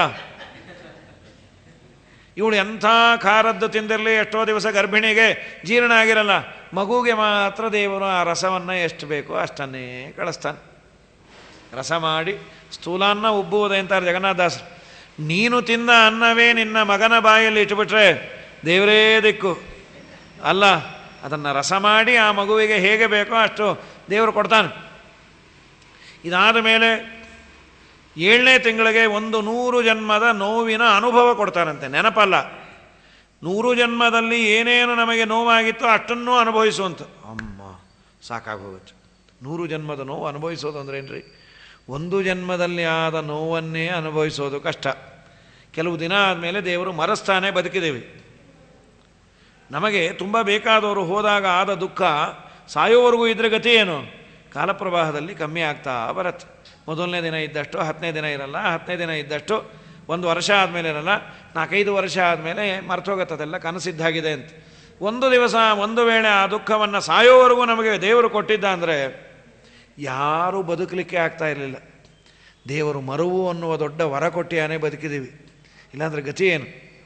ಹೀಗಾಗಿ ಆ ತಾಯಿ ಗರ್ಭದಲ್ಲಿದ್ದಾಗ 100 ಜನ್ಮದ ನೋವು ಅಳ್ತಾ ಕೂತಿರ್ತೀವಿ. ಆಚಾರ್ಯರಂದರು ಪುಣ್ಯವಂತನಾದರೆ ದೇವರ ಸ್ಮರಣೆ ಬರುತ್ತಂತೆ, ಪುಣ್ಯವಂತನಾಗಿಲ್ಲ ಅಂದರೆ ದೇವರ ಸ್ಮರಣೆಯೂ ಇಲ್ಲ. ಅಯ್ಯೋ ಅಮ್ಮ ಅಪ್ಪ ತುಂಬ ಕಷ್ಟ. ಹೇಗಿದೆ ಜೀವ ನೀನೇ ಹೇಳು ಅಂತ. ಸ್ವಾಮಿ ಸಾಕಾಗೋಗಿದೆ, ಹೀಗೇ ಕೂತೇನು. ಅನ್ನ ಆಹಾರ ಏನು, ಆ ತಾಯಿ ತುಂಬ ಖಾರ ತಿಂದರೆ ಮೈಯೆಲ್ಲ ಉರಿಯತ್ತೆ, ತುಂಬ ಬಿಸಿ ಬಿಸಿ ಕಾಫಿ ಕುಡಿದ್ರೆ ಮೈಯೆಲ್ಲ ಸುಟ್ಟು ಬೆಂದ ಬದನೆಕಾಯಿ, ಆಮೇಲೆ ತುಂಬ ಸಿಹಿ ತಿಂದರೆ ಮೈಯೆಲ್ಲ ಅಂಟಂಟು. ಆ ಕಡೆ ಜಾಟರಾಗ್ನಿ, ಈ ಕಡೆ ನೋಡಿದ್ರೆ ಪಾರ್ಕು, ಆ ಕಡೆ ಸ್ವಿಮ್ಮಿಂಗ್ ಪೂಲು ಅಂದರು. ಏನದು? ರಕ್ತ ಮಾಂಸದ ಪಾರ್ಕು, ಮಲಮೂತ್ರದ ಸ್ವಿಮ್ಮಿಂಗ್ ಪೂಲು. ಇಲ್ಲಿ ಬಿದ್ದಿದ್ದೀನಪ್ಪ. ದಿಕ್ಕೆನ್ನ ದೇಹ ವಿವರೆ ಜಠರಾಗ್ನಿನಾಸೃಕ್ ವಿಣ್ಮೂತ್ರಕೂಪಪತಿತೋ ಭೃಷತಪ್ತ ದೇಹ ಇಚ್ಛನ್ನಿತೋ ವಿವಸಿತು ಗಣಯನ್ ಸ್ವಮಾಸಾನ್ ನಿರ್ವಾಸ್ಯತೆ ಕೃಪಣದಿರ್ಭವತ ಕದಾನೋ. ನಮ್ಮಪ್ಪ ಯಾವತ್ತೂ ಹೊರಗಾಗ್ತಿ ವಿಣ್ಮೂತ್ರ ಕೂಪ, ಮಲಮೂತ್ರದ ಕೂಪ. ಇದು ಜೀವನೇ ಅಂದದ್ದು. ಎಲು ರಕ್ತ ಮಾಂಸಗಳ ಮೇಲು ಚರಮದ ಹೊದಿಕೆ, ಒಳಗೆ ಮಲಮೂತ್ರಾದಿ ಕ್ರಿಮಿಗಳಿಹವು ಹಲವು ವ್ಯಾಧಿಯ ಬೀಡು, ಪಂಚಭೂತದ ನಾಡು ಬಲು ಈ ದೇಹವನು ನೆಚ್ಚಿ ಕೆಡಬೇಡ, ನಂಬದಿರು ಈ ದೇಹ ನಿತ್ಯವಲ್ಲ. ಅಂಬುಜಾಕ್ಷನ ಭಜಿಸಿ ಸುಖಿಯಾಗು ಮನುಜ, ನಂಬದಿರು ಈ ದೇಹ ನಿತ್ಯವಲ್ಲ. ದೇವರನ್ನು ಆರಾಧನೆ ಮಾಡೋ. ಕೆಲವೆಲ್ಲ ಮಾತಾಡ್ತೀವಿ. ಒಂದು ಸ್ವಾಮಿ ಹೊರಗೆ ಹೋದ ಮೇಲೆ ಯನ್ಮಾಯೆಯ ಉರುಗುಣಕರ್ಮ ನಿಬಂಧನೆ ಅಸ್ಮಿನ್ ಸಾಂಸಾರಿಕೆ ಪತಿಚರನ್ ತದತಿಶ್ರಮೇಣ. ನೋಡು, ಇದು ನನಗೇನು ಹೊಸದಲ್ಲ. ಹೆಂಡತಿ ಮಕ್ಕಳು ಸಂಸಾರ, ನಾ ಪ್ರತಿ ಸಲ ಈ ಪ್ರತಿಜ್ಞೆ ಮಾಡ್ತಾಯಿನಿ, ಮತ್ತು ಆಚೆ ಬಂದ ಮೇಲೆ ಮಾಡಬಾರದ್ದೇ ಮಾಡ್ತಾಯಿನಿ. ಅದಕ್ಕಿರುವ ಒಂದೇ ಒಂದು ಉಪಾಯ ಅಂದರೆ ಹೊರಗೆ ಬಂದ ಮೇಲೆ ಭಗವದ್ಭಕ್ತರ ಜ್ಞಾನಿಗಳ ಒಡನಾಟ ಮಾಡಿದರೆ ಮಾತ್ರ ಸಾಧ್ಯ. ಅವರು ಮಧ್ಯಾಹ್ನ ಇರ್ತೀನೋ ಸ್ವಾಮಿ, 108 ಪ್ರತಿಜ್ಞೆ ಮಾಡ್ತೀವಿ, ಭೂಸ್ಪರ್ಶ ಆದಮೇಲೆ ಎಲ್ಲ ಮರೆತು ಕೂತ್ಬಿಡ್ತೀವಿ, ಏನು ಅಂದಿದ್ದೆ ಯಾವುದೂ ಗೊತ್ತಿಲ್ಲ. ಹೀಗಾಗಿ ಏನೋ ರೀ 9 ತಿಂಗಳು ಕಷ್ಟ, ಆಮೇಲೆ ಸುಖವಾಗಿರ್ಬೋದಲ್ಲ. ಕ್ಯೂನಲ್ಲಿ ನಿಂತಾಗ ಕಷ್ಟನೇ, ಟಿಕೆಟ್ ಸಿಕ್ಕಿಬಿಟ್ರೆ ಅಂತ ಟ್ರೈನ್ ಹೋಗೋ 10 ನಿಮಿಷದ ಮುಂಚೆ ಹೋಗ್ಬೋದು, ಏನು ತೊಂದರೆ ಇಲ್ಲಲ್ಲ ಅಂದರು. ಅಣ್ಣ ಆಮೇಲೆ ಬಂದಮೇಲೂ ಕಷ್ಟ ಇದೆಯಪ್ಪ. ಏನು ಅಂದರು? ಶಾಯಿತೋ ಅಶುಚಿ ಪರ್ಯಂಕೆ, ಹೊಲಸು ಹಾಸಿಗೆ ಮೇಲೆ ಮಲಗಿಸಿರ್ತಾರೆ, ಮೈಯೆಲ್ಲ ಬೆವರು, ಮಲಮೂತ್ರ ಮಾಡಿ ಅದರ ಮೇಲೆ ಹೊರನಾಡ್ತಾ ಇರ್ತೀವಿ, ನಿಮಗೆ ಹಸಿವಾಗಿರುತ್ತೆ, ಮಗು ಇದ್ದಾಗ ಹೇಳ್ಕೊಳ್ಳಿಕ್ಕೆ ಗೊತ್ತಾಗಲ್ಲ. ಹಾಗೇನು ಮಾಡ್ತಾರೆ, ತುಂಬ ಹಸುವಾದಾಗ ಜೋಣ್ಲಿಲಿ ಹಾಕಿ ತೂಗ್ತಾ ಇರ್ತಾರೆ, ಬೆಳಗ್ಗೆಯಿಂದ ಬಿದ್ದುಕೊಂಡೇ ಇಲ್ಲ, ತೂಗ್ರಿ ಅಂಥೇಳಿ ಜೋಣ್ಲಿಲಿ ಹಾಕಿ, ಬ್ರಹ್ಮಾದಿಗಳು ಕ್ಷೀರಸಾಗರಕ್ಕೆ ಹೋಗಿ ಲಕ್ಷ್ಮೀನಾರಾಯಣರ ಯಾರಿಗೆ ಬೇಕು ಎತ್ತಿ ಮೂತಿಗೆ ಹೊಡೆಯೋಣ ಅನ್ಸತ್ತೆ, ಆಗಲ್ಲ ಕೈಗಲ್ಲಿ.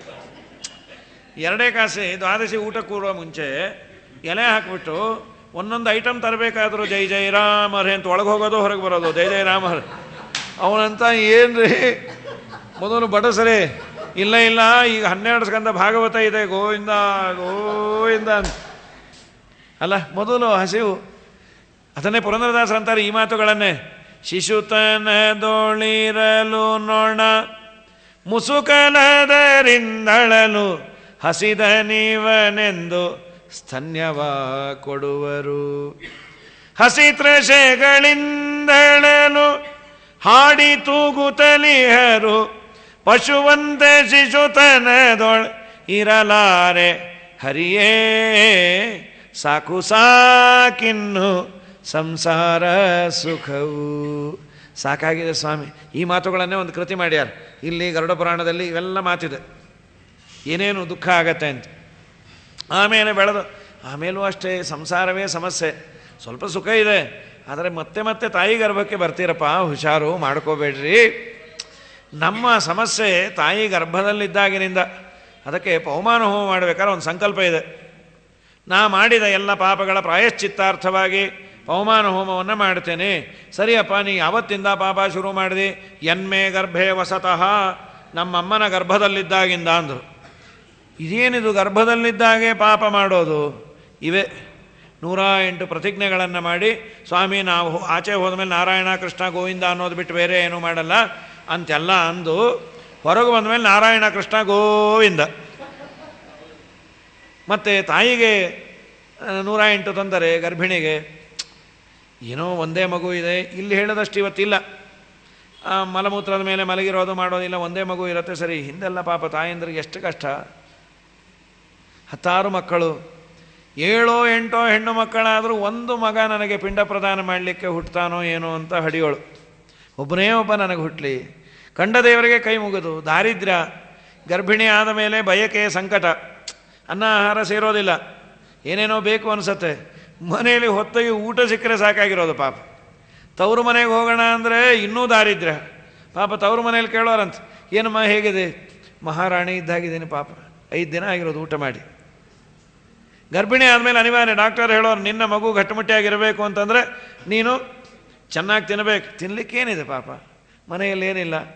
ಸರಿ, ಯಾರ್ಯಾರ್ದೋ ಮನೇಲಿ ಹೋಗಿ ರಹಸ್ಯವಾಗಿ ಕೇಳ್ಕೊಳ್ಳಂತ, ನಾ ಗರ್ಭಿಣಿ ಇದ್ದೀನಿ, ನಿಮ್ಮ ಮನೇಲಿ ಏನಾದರೂ ಮಿಕ್ಕಿದ್ರೆ ನಂಗೆ ಒಂಚೂರು ಕೊಟ್ಟುಬಿಡಿ. ಆಯ್ತಮ್ಮ, ರಾತ್ರಿ ನಮ್ಮ ಮನೇಲಿ ಎಲ್ಲರದು ಊಟ ಆದಮೇಲೆ ಬಾ, ರಾತ್ರಿ 11 ಗಂಟೆಗೆ. ಪಾಪ ತೂ ಕುಡಿಸ್ತಾ ಕೂತಿರೋದು, ಒಳಗೆ ಮಗು ಇದೆ. ಅದರ ಸಲುವಾಗಿ ಭಿಕ್ಷೆಯನ್ನು ಬೇಡಿ ಅವ್ರೇನು ಕೊಟ್ಟಿದ್ದು ಒಳಗೆ ಸೇರತ್ತೋ ಬಿಡತ್ತೋ, ಹುಳಿಯೋ ಖಾರವೋ ಉಪ್ಪೋ, ಔಷಧಿ ನುಂಗ್ದಾಗ ನುಂಗ್ಬೇಕು. ಯಾಕೆ? ಮಗು ಇದೆ. ಅವ್ರ ಮನೇಲಿಲ್ಲ ಅಂದರೆ ಇನ್ನೊಂದು ಮನೆಗೆ ಹೋಗಬೇಕು. ಈ ಅವಸ್ಥೆ ಇತ್ತಂತೆ ಹಿಂದೆಲ್ಲ. ಪಾಪ ತಾಯಂದರಿಗೆ ಕಂಡ ಮನೆಗೆ ಹೋಗಿ, ಇಲ್ಲೇನು ಹೇಳಿಲ್ಲ ಅದನ್ನು, ಪ್ರಾಸಂಗಿಕವಾಗಿ ನಮಗೆ ತಾಯಿಗೆಲ್ಲ ಎಷ್ಟು ತೊಂದರೆ ಅನ್ನೋದು ಹೇಳಿದ್ದಾರೆ. 16 ಪಿಂಡವನ್ನು ತಾಯಿಗೆ ಇಡಿಸ್ತಾರೆ. ಆ ಪಿಂಡದಲ್ಲಿ ಇಡಬೇಕಾದ್ರೆ ಹೇಳುವ ಮಂತ್ರಗಳೆಲ್ಲ ಇದೆ. ನಮ್ಮಮ್ಮ ಮಾತೃಷೋಡಶಿ, ನಾನು ನಿನ್ನ ಗರ್ಭಕ್ಕೆ ಬೀಳುವ ಮುಂಚೆ ಊರವ್ರ ಕೈಲೆಲ್ಲ ಬೈಸ್ಕೊಂಡೆಲೆ, ಇವಳು ಮಕ್ಕಳನ್ನು ಹಡಿಯಲ್ಲ, ಹಾಗೆ ಹೀಗೆ ಏನೇನೋ 108 ಮಾತಾಡಿದ್ರಲ್ಲ, ಆ ನೋವು ನಿನಗೆ ಕೊಟ್ಟದ್ದು ನಾನಲ್ವಾ? ಅದಕ್ಕೇನಾದರೂ ಆ ಋಣವನ್ನು ಪರಿಹಾರ ಮಾಡ್ಕೋಬೇಕು. ಅದಕ್ಕೆ ನಾನು ನಿನಗೆ ಕೊಡೋದು ತಸ್ಯ ನಿಷ್ಕ್ರಮಣಾರ್ಥಾಯ ಮಾತೃಪಿಂಡಂ ದದಾಮ್ಯಹಂ. ಒಂದು ಸಣ್ಣ ಪಿಂಡವನ್ನು ಬಿಟ್ಟು ಏನು ಕೊಡ್ತೇನೆ? ನಾನು ಗರ್ಭದಲ್ಲಿ ಬಿದ್ದ ಮೇಲೆ ನಿನಗೇನಾದರೂ ಸುಖ ಆಯಿತಾ? ಗರ್ಭಸ್ಥೆ ಗಮನೆ ದುಃಖೆ ವಿಷಮೆ ಭೂರಿ ವರ್ತಮನೆ. ಗರ್ಭದಲ್ಲಿ ಇದ್ದಾಗ ಬಯಕೆ ಸಂಕಟ ಯಾರ್ಯಾರ್ದೋ ಮನೆಯಲ್ಲಿ ಕೇಳಿ ಮಾಡಿ ತುಂಬ ಕಷ್ಟ ಇತ್ತು.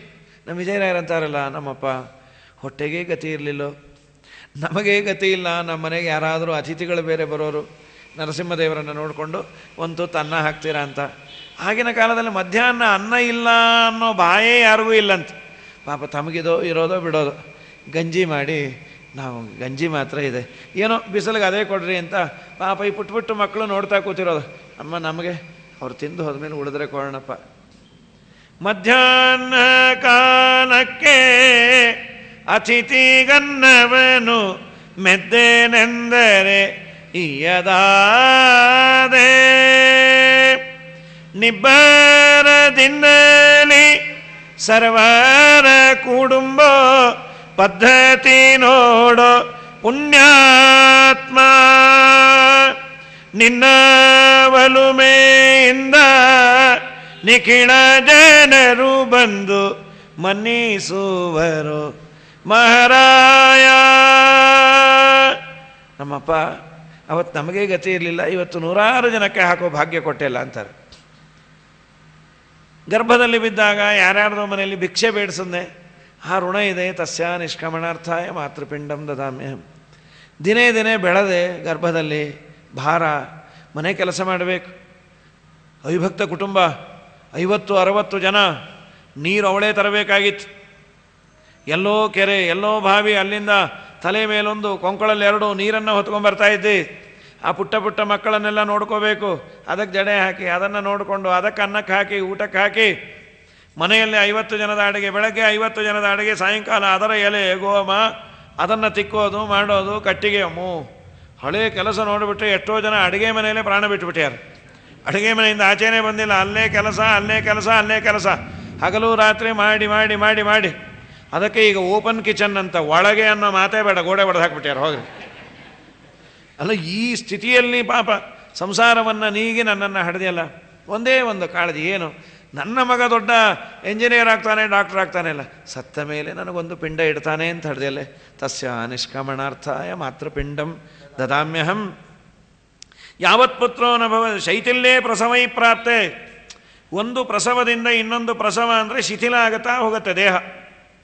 ಒಂದು ನಿನ್ನ ಸೌಂದರ್ಯ ಎಲ್ಲ ಕಮ್ಮಿ ಆಯಿತು. 10 ಮಕ್ಕಳನ್ನು ಹಡಿದ್ರೆ ದೇಹದಲ್ಲಿ ತಡಿಬೇಕಲ್ಲ. ಆದರೂ ಏನೋ ನಮ್ಮ ವಂಶವನ್ನು ಉದ್ಧಾರ ಮಾಡೋನು ಹುಟ್ಟುತ್ತಾನೆ ಅಂತ ನಿನ್ನ ಸೌಂದರ್ಯದ ಬಗ್ಗೆ ಕಾಳಜಿಯನ್ನೂ ಬಿಟ್ಟು ನನ್ನನ್ನು ಹಡೆದೆಯಲ್ಲ. ತಸ್ಯ ನಿಷ್ಕ್ರಮಣಾರ್ಥಾಯ ಮಾತೃಪಿಂಡಂ ದದಾಮ್ಯ. ಹಡಿಯೋ ಕಾಲಕ್ಕೆ ಭಯ, ಏನು ನಾ ಸತ್ತೋಗ್ತೀನೋ ಏನೋ. ಡಾಕ್ಟರು ಹೇಳಿಬಿಟ್ಟಿರೋರು, ನಾವು ನಿಮಗೆ ಹೇಳಿದ್ವಿ, ಮತ್ತೆ ಯಾಕೆ ಗರ್ಭಿಣಿ ಆದರೆ ಉಳಿತೀರೋ ಇಲ್ಲೋ. ಮೊದಲೇ ಆಪ್ಷನ್ ಕೊಡೋರಂತೆ, ದೊಡ್ಡ ಜೀವ ಬೇಕು ಚಿಕ್ಕ ಜೀವ ಬೇಕು. ಪಾಪ ಕಂಡ ದೇವರು ಕೈ ಮುಗಿ, ನಮ್ಮಪ್ಪ ನನಗೆ ರಥೋತ್ಸವ ಬೆಳ್ಳಿ ಕವಚ ಎಲ್ಲ ಮಾಡಿಸೋ ಅಷ್ಟು ಶ್ರೀಮಂತಳಲ್ಲ. ಯಾವುದಾದ್ರೂ ಕಾರ್ಯಕ್ರಮ ಆದಾಗ ಎಲೆ ಎತ್ತುತ್ತೀನಿ, ನೀರು ಬಡಿಸ್ತೀನಿ, ಗೋಮ ಹಚ್ಚುತ್ತೀನಿ, ಎಲೆ ಮೇಲೆ ಹೊರಳಾಡ್ತೀನೋ, ರಂಗವಲ್ಲಿಯನ್ನು ಹಾಕ್ತೀನಿ, ದಯಮಾಡಿ ನನ್ನನ್ನು ಉಳಿಸು. ನಾನು ಉಳಿದೇನು ಮಾಡಬೇಕಾಗಿಲ್ಲ. ಆ ಪುಟ್ಟ ಮಕ್ಕಳಿಗೆ ಸ್ವಲ್ಪ ತಿಳುವಳಿಕೆ ಬಂದಮೇಲೆ ಬೇಕಾದ್ರೆ ನಾನು ಕರ್ಕೊಂಡು ಹೊರಟೋಗು. ಅವ್ರಿಗೊಂಚೂರು ಜಡೆ ಹಾಕಿ ಅನ್ನಕ್ಕೆ ಹಾಕಿ ಅವ್ರನ್ನ ಕಳಿಸ್ತೀನಿ. ಸ್ವಲ್ಪ ದೊಡ್ಡವರಾದ್ಮೇಲೆ ನಾನು ಕರ್ಕೊಂಡು ಹೋಗೋ ಅಂತ ದೇವರಲ್ಲಿ ಬೇಡಿ ನನ್ನನ್ನು ಹಡೆದೆಲೆ. ತಸ್ಯ ನಿಷ್ಕ್ರಮಣಾರ್ಥಾಯ ಮಾತೃಪಿಂಡಂ ದದಾಮ್ಯಹಂ. ಹಡದ ಮೇಲೆ ನನಗೆ ಆಹಾರ ಬೇಕು ಅಂದರೆ ನಿನ್ನ ಹಾಲೆ. ಅಮೂಲು ಫೆರೆಕ್ಸು ಇದೆಲ್ಲ ಶ್ರೀಮಂತರದ ಪಾಪ, ದರಿದ್ರರಿಗೆ ಏನಿಲ್ಲ, ನೋಡೋದು ಡಬ್ಬ ಅಷ್ಟೇ. ಅದು ಬೇಕು ಅಂದರೆ ಮತ್ತೆ ಅವ್ರ ಮನೆ ಪಾತ್ರೆ ತಿಕ್ಕು, ಇವ್ರ ಮನೆ ಕೆಲಸ ಮಾಡು. ಹಾಗೆಲ್ಲ ಹಣ ಕಮ್ಮಿ, ಏನೋ ಒಂದಿಷ್ಟು ಅನ್ನ ಕೊಡೋರು. ಆ ಮಕ್ಕಳ ತಾಯಿಯಂದರು ಅಂದರೆ ಕೆಲಸ ಬೇರೆ ಕೊಡ್ತಿರ್ಲಿಲ್ಲ ಅಂತ, ನೀವು ಸರಿ ಕೆಲಸ ಮಾಡಲ್ಲ ಅಂತ. ಅಣ್ಣ ಒಂಚೂರು ಕೂಲಿ ಕಮ್ಮಿ ಕೊಟ್ಟರು ಪರವಾಗಿಲ್ಲ, ಏನಾದರೂ ಕೊಡು ಅಂಥೇಳಿ ನೀನು ಯಾರ ಕೂಲಿ ನಾಲಿ ಮಾಡಿ ಆಗಾಗ ಬಂದು ಆ ಮಗುವನ್ನು ಇವತ್ತು ನೋಡ್ತೀವಿ ಪಾಪ. ಈ ಮೋಲ್ಡು ಗಿಲ್ಡು ಹಾಕ್ಬೇಕಾದ್ರೆ ಬಂದಿರ್ತಾರೆ ಒಂದಿಷ್ಟು ಟ್ರೂಪ್. ಎಲ್ಲೋ ಒಂದು ಸೀರೆ ಕಟ್ಟಿ ತನ್ನ ಮಗುವನ್ನು ಮಲಗಿಸಿ ಅಲ್ಲಿ ಅವಳ ಕೈಲಾಗಿದ್ದು ಒಂದು ಬಿಸ್ಕತ್ ತಂದು ಆಗಾಗ ಮುದ್ದಾಡಿ ಪಾಪ ಅವನು ಬೈತಾ ಇರ್ತಾನೆ, ಮೇಸ್ತ್ರಿ ಏನಮ್ಮ ಅದಕ್ಕೆ ಕೆಲಸ ಕೊಡಲ್ಲ. ಇಲ್ಲಣ್ಣ ಮಗು ಅಳ್ತಾ ಇತ್ತು. ಇವತ್ತಿಗೂ ಆ ತರಹದ ಸ್ಥಿತಿಗಳೇ ದೇವರ ದಯದಿಂದ ನಮಗೆ ಆ ಸ್ಥಿತಿ ಇಲ್ಲ. ರಾತ್ರೌ ಮೂತ್ರ ಪುರೀಶಾಭ್ಯಾಂ. ರಾತ್ರಿ ಮಲಮೂತ್ರ ವಿಸರ್ಜನೆಯನ್ನು ಮಾಡಿಬಿಟ್ರೆ ಆ ಬೆಡ್ಶೀಟ್ ಒದ್ದೆ ಆದರೆ ತೆಗೆದು ಹಾಸಲಿಕ್ಕೆ ಬೇರೆ ಬಟ್ಟೆ ಗತಿ ಇಲ್ಲಂತೆ. ಸೀರೆ ಇಲ್ಲ, ಬಟ್ಟೆ ಇಲ್ಲ, ಎರಡೇ ಸೀರೆ ಇರ್ತಾ ಇದ್ದಿದ್ದಂತೆ. ತುಂಬ ಕಠಿಣವಾದ ಕಾಲ. ಒಂದು ಕೋಲ್ ಮೇಲೊಂದು, ಒಂದು ಉಡ್ಲಿಕ್ಕೊಂದು. ಎಷ್ಟೋ ಜನ ಮದುವೆ ಮುಂಜಿಗಳಿಗೆ ಹೋಗ್ತಾ ಇರಲಿಲ್ಲಂತೆ. ಯಾಕೆಂದರೆ ಒಳ್ಳೆ ಬಟ್ಟೆ ಇಲ್ಲ, ಹರಿದಿದ್ದೆಲ್ಲ ಹಾಕ್ಕೊಂಡು ಹೋದರೆ ಚೆನ್ನಾಗಿರಲ್ಲ. ಈ ಅವಸ್ಥೆ ಇತ್ತಂತೆ ಪಾಪ. ಏನೋ ಒಪ್ಪತ್ತು ಊಟ ಕಳೆದ್ರೆ ಕಳೆಯೋದಷ್ಟೆ. ಸತ್ಯಧ್ಯಾನ ತೀರ್ಥರ ಕಾಲದಲ್ಲಿ ಬಾಗಲಕೋಟೆ ಮಹಾಸಮಾರಾಧನೆಯಲ್ಲಿ ಒಂದು ಘಟನೆಯನ್ನು ಹೇಳ್ತಾರೆ. 25-30 ಸಾವಿರ ಜನ ಸ್ವಾಮಿಗಳ ದಕ್ಷಿಣೆಯನ್ನು ಕೊಟ್ಕೊಂಡು ಹೋಗೋ ಪದ್ಧತಿ ಮಹಾಸಮಾರಾಧನೆಯಲ್ಲಿ. ಅಲ್ಲೊಬ್ಬ ಆಕಿ ಊಟಕ್ಕೆ ಕೂತು ಯಾರೆಲ್ಲರೂ ಆಕಿ ಕೂತಿಲ್ಲ. ಗುರುಗಳು ಗಮನಿಸ್ಯಾರು, ತಕ್ಷಣ ವಾಪಸ್ ಬಂದುಬಿಟ್ರಂತೆ. ದಿವಾನರಿಗೆ ಆಶ್ಚರ್ಯ, ಇನ್ನೂ ಸ್ವಾಮಿ ಭಾಳ ಮಂದಿ ಇದ್ದಾರೆ. ಆಯಿತು ಅಂದರು. ಏನೋ ಎಂಜಲು ತುಳಿದಿರಬೇಕು ಅಥವಾ ಏನು ಪ್ರೇರಣೆ ಆಯಿತೋ. ಸ್ವಾಮಿ ಏನು ವಾಪಸ್ ಬಂದಿದ್ದು? ಅಲ್ಲೊಬ್ಳು ಉಣ್ಲಿಕ್ಕೆ ಹತ್ತಿಲ್ಲ, ಕೇಳ್ಕೊಂಬನ್ರಿ. ಯಾಕೆ? ಅದು ಸಾಮಾನ್ಯರ ಪಂಕ್ತಿ, VIP ದಲ್ಲ. ಅವಳೊಬ್ಳು ದರಿದ್ರಳು ಕೂತಿದ್ಲು. ಸರಿ, 30,000 ಜನದಲ್ಲಿ ಒಬ್ಬರು ಊಟ ಬಿಟ್ರಿ, ಏನದೇನು ದೊಡ್ಡದಲ್ಲ. ಇವರಂತೂ ವಿಚಾರಿಸ್ಕೊಂಬಂದು ಸ್ವಾಮಿಗಳು ಹೇಳಿದ್ದಾರೆ, ಬಂದರು. ಅಲ್ಲವಾ ನೀ ಯಾಕೆ ಉಣ್ಲಿಕ್ಕೆ ಹತ್ತಿಲ್ಲ, ಏನು ಎಂಜಲ ಸಿಡೀತೋ ಏನು? ಇಲ್ಲ ಸ್ವಾಮಿ, ಏನಿಲ್ಲ, ಅದೇನಿಲ್ಲ, ನಂದೇನೋ ಸಮಸ್ಯೆ. ಏನು ಹೇಳು? ಸ್ವಾಮಿಗಳು ಅಂದೆ ಯಾರು? ನಾ ದರಿದ್ರಳು, ಅದು ನೋಡಿದ್ರೆ ಗೊತ್ತಾಗತ್ತೆ ಅಂದರು. ನೀವು ಊಟ ಯಾಕೆ ಉಣವಲ್ಲಿ ಅದು ಹೇಳು. ನಾನು ತುಂಬ ದರಿದ್ರಳು, ನನಗೆ ತವ್ರ ಮನೇಲಿ ಯಾರೂ ದಿಕ್ಕಿಲ್ಲ, ಅತ್ತೆಯ ಕೈ ಕೆಳಗಿರೋ ಹೆಣ್ಣು. ನಾನು ಇಲ್ಲಿಗೆ ಬರ್ತೀನಿ ಅಂದಾಗ ಅತ್ತೆ ಬೇಡ ಅಂದರು. ಇಲ್ಲ, ಬರ್ತೀನಿ, ಒಂದು 3 ದಿವಸ ಮನೆಯಲ್ಲೇ ದುಡಿದು ಸಾಕಾಗಿರುತ್ತೆ, ಒಂದು 3 ದಿವಸ ಹೊಟ್ಟೆ ತುಂಬ ಊಟ ಮಾಡ್ಬೋದು, ಒಂದು 4 ಜನದಿಂದ ಭಗವಂತನ ವಿಚಾರ ಕೇಳ್ಬೋದು ಅಂತ ಬಂದಿದ್ದೆ. ನನ್ನ ಹತ್ರ ಇದ್ದಿದ್ದು ಒಂದೇ ಒಂದು ಸೀರೆ, ಅತ್ತೆ ಹತ್ರ ಒಂದು ಸೀರೆ ಇಸ್ಕೊಂಬಂದಿದ್ದೆ. ಅತ್ತೆ ಅಂದಿದ್ಲು ನೀ ಕಳ್ಕೊಂಬಿಡ್ತಿ ಅಂತ. ಇಲ್ಲ ಅತ್ತೆ, ನಾನು ನೋಡ್ಕೋತೀನಿ, ನನ್ನ ಹತ್ರ ಬೇರೆ ಏನಿಲ್ಲ ನೋಡ್ಕೊಳ್ಳಿಕ್ಕೆ, ನೋಡ್ಕೋತೀನಿ ಅಂತ. ಅದನ್ನು ನಾನು ಸ್ನಾನ ಮಾಡೋ ಸಂದರ್ಭದಲ್ಲಿ ಅದನ್ನು ಹಿಂಡಿ ಒಣಗಿಸಿ ಕಂಕಳಲ್ಲಿ ಇಟ್ಕೊಂಡಿದ್ದೆ, ಕಳಿಬಾರ್ದು ಅಂತ.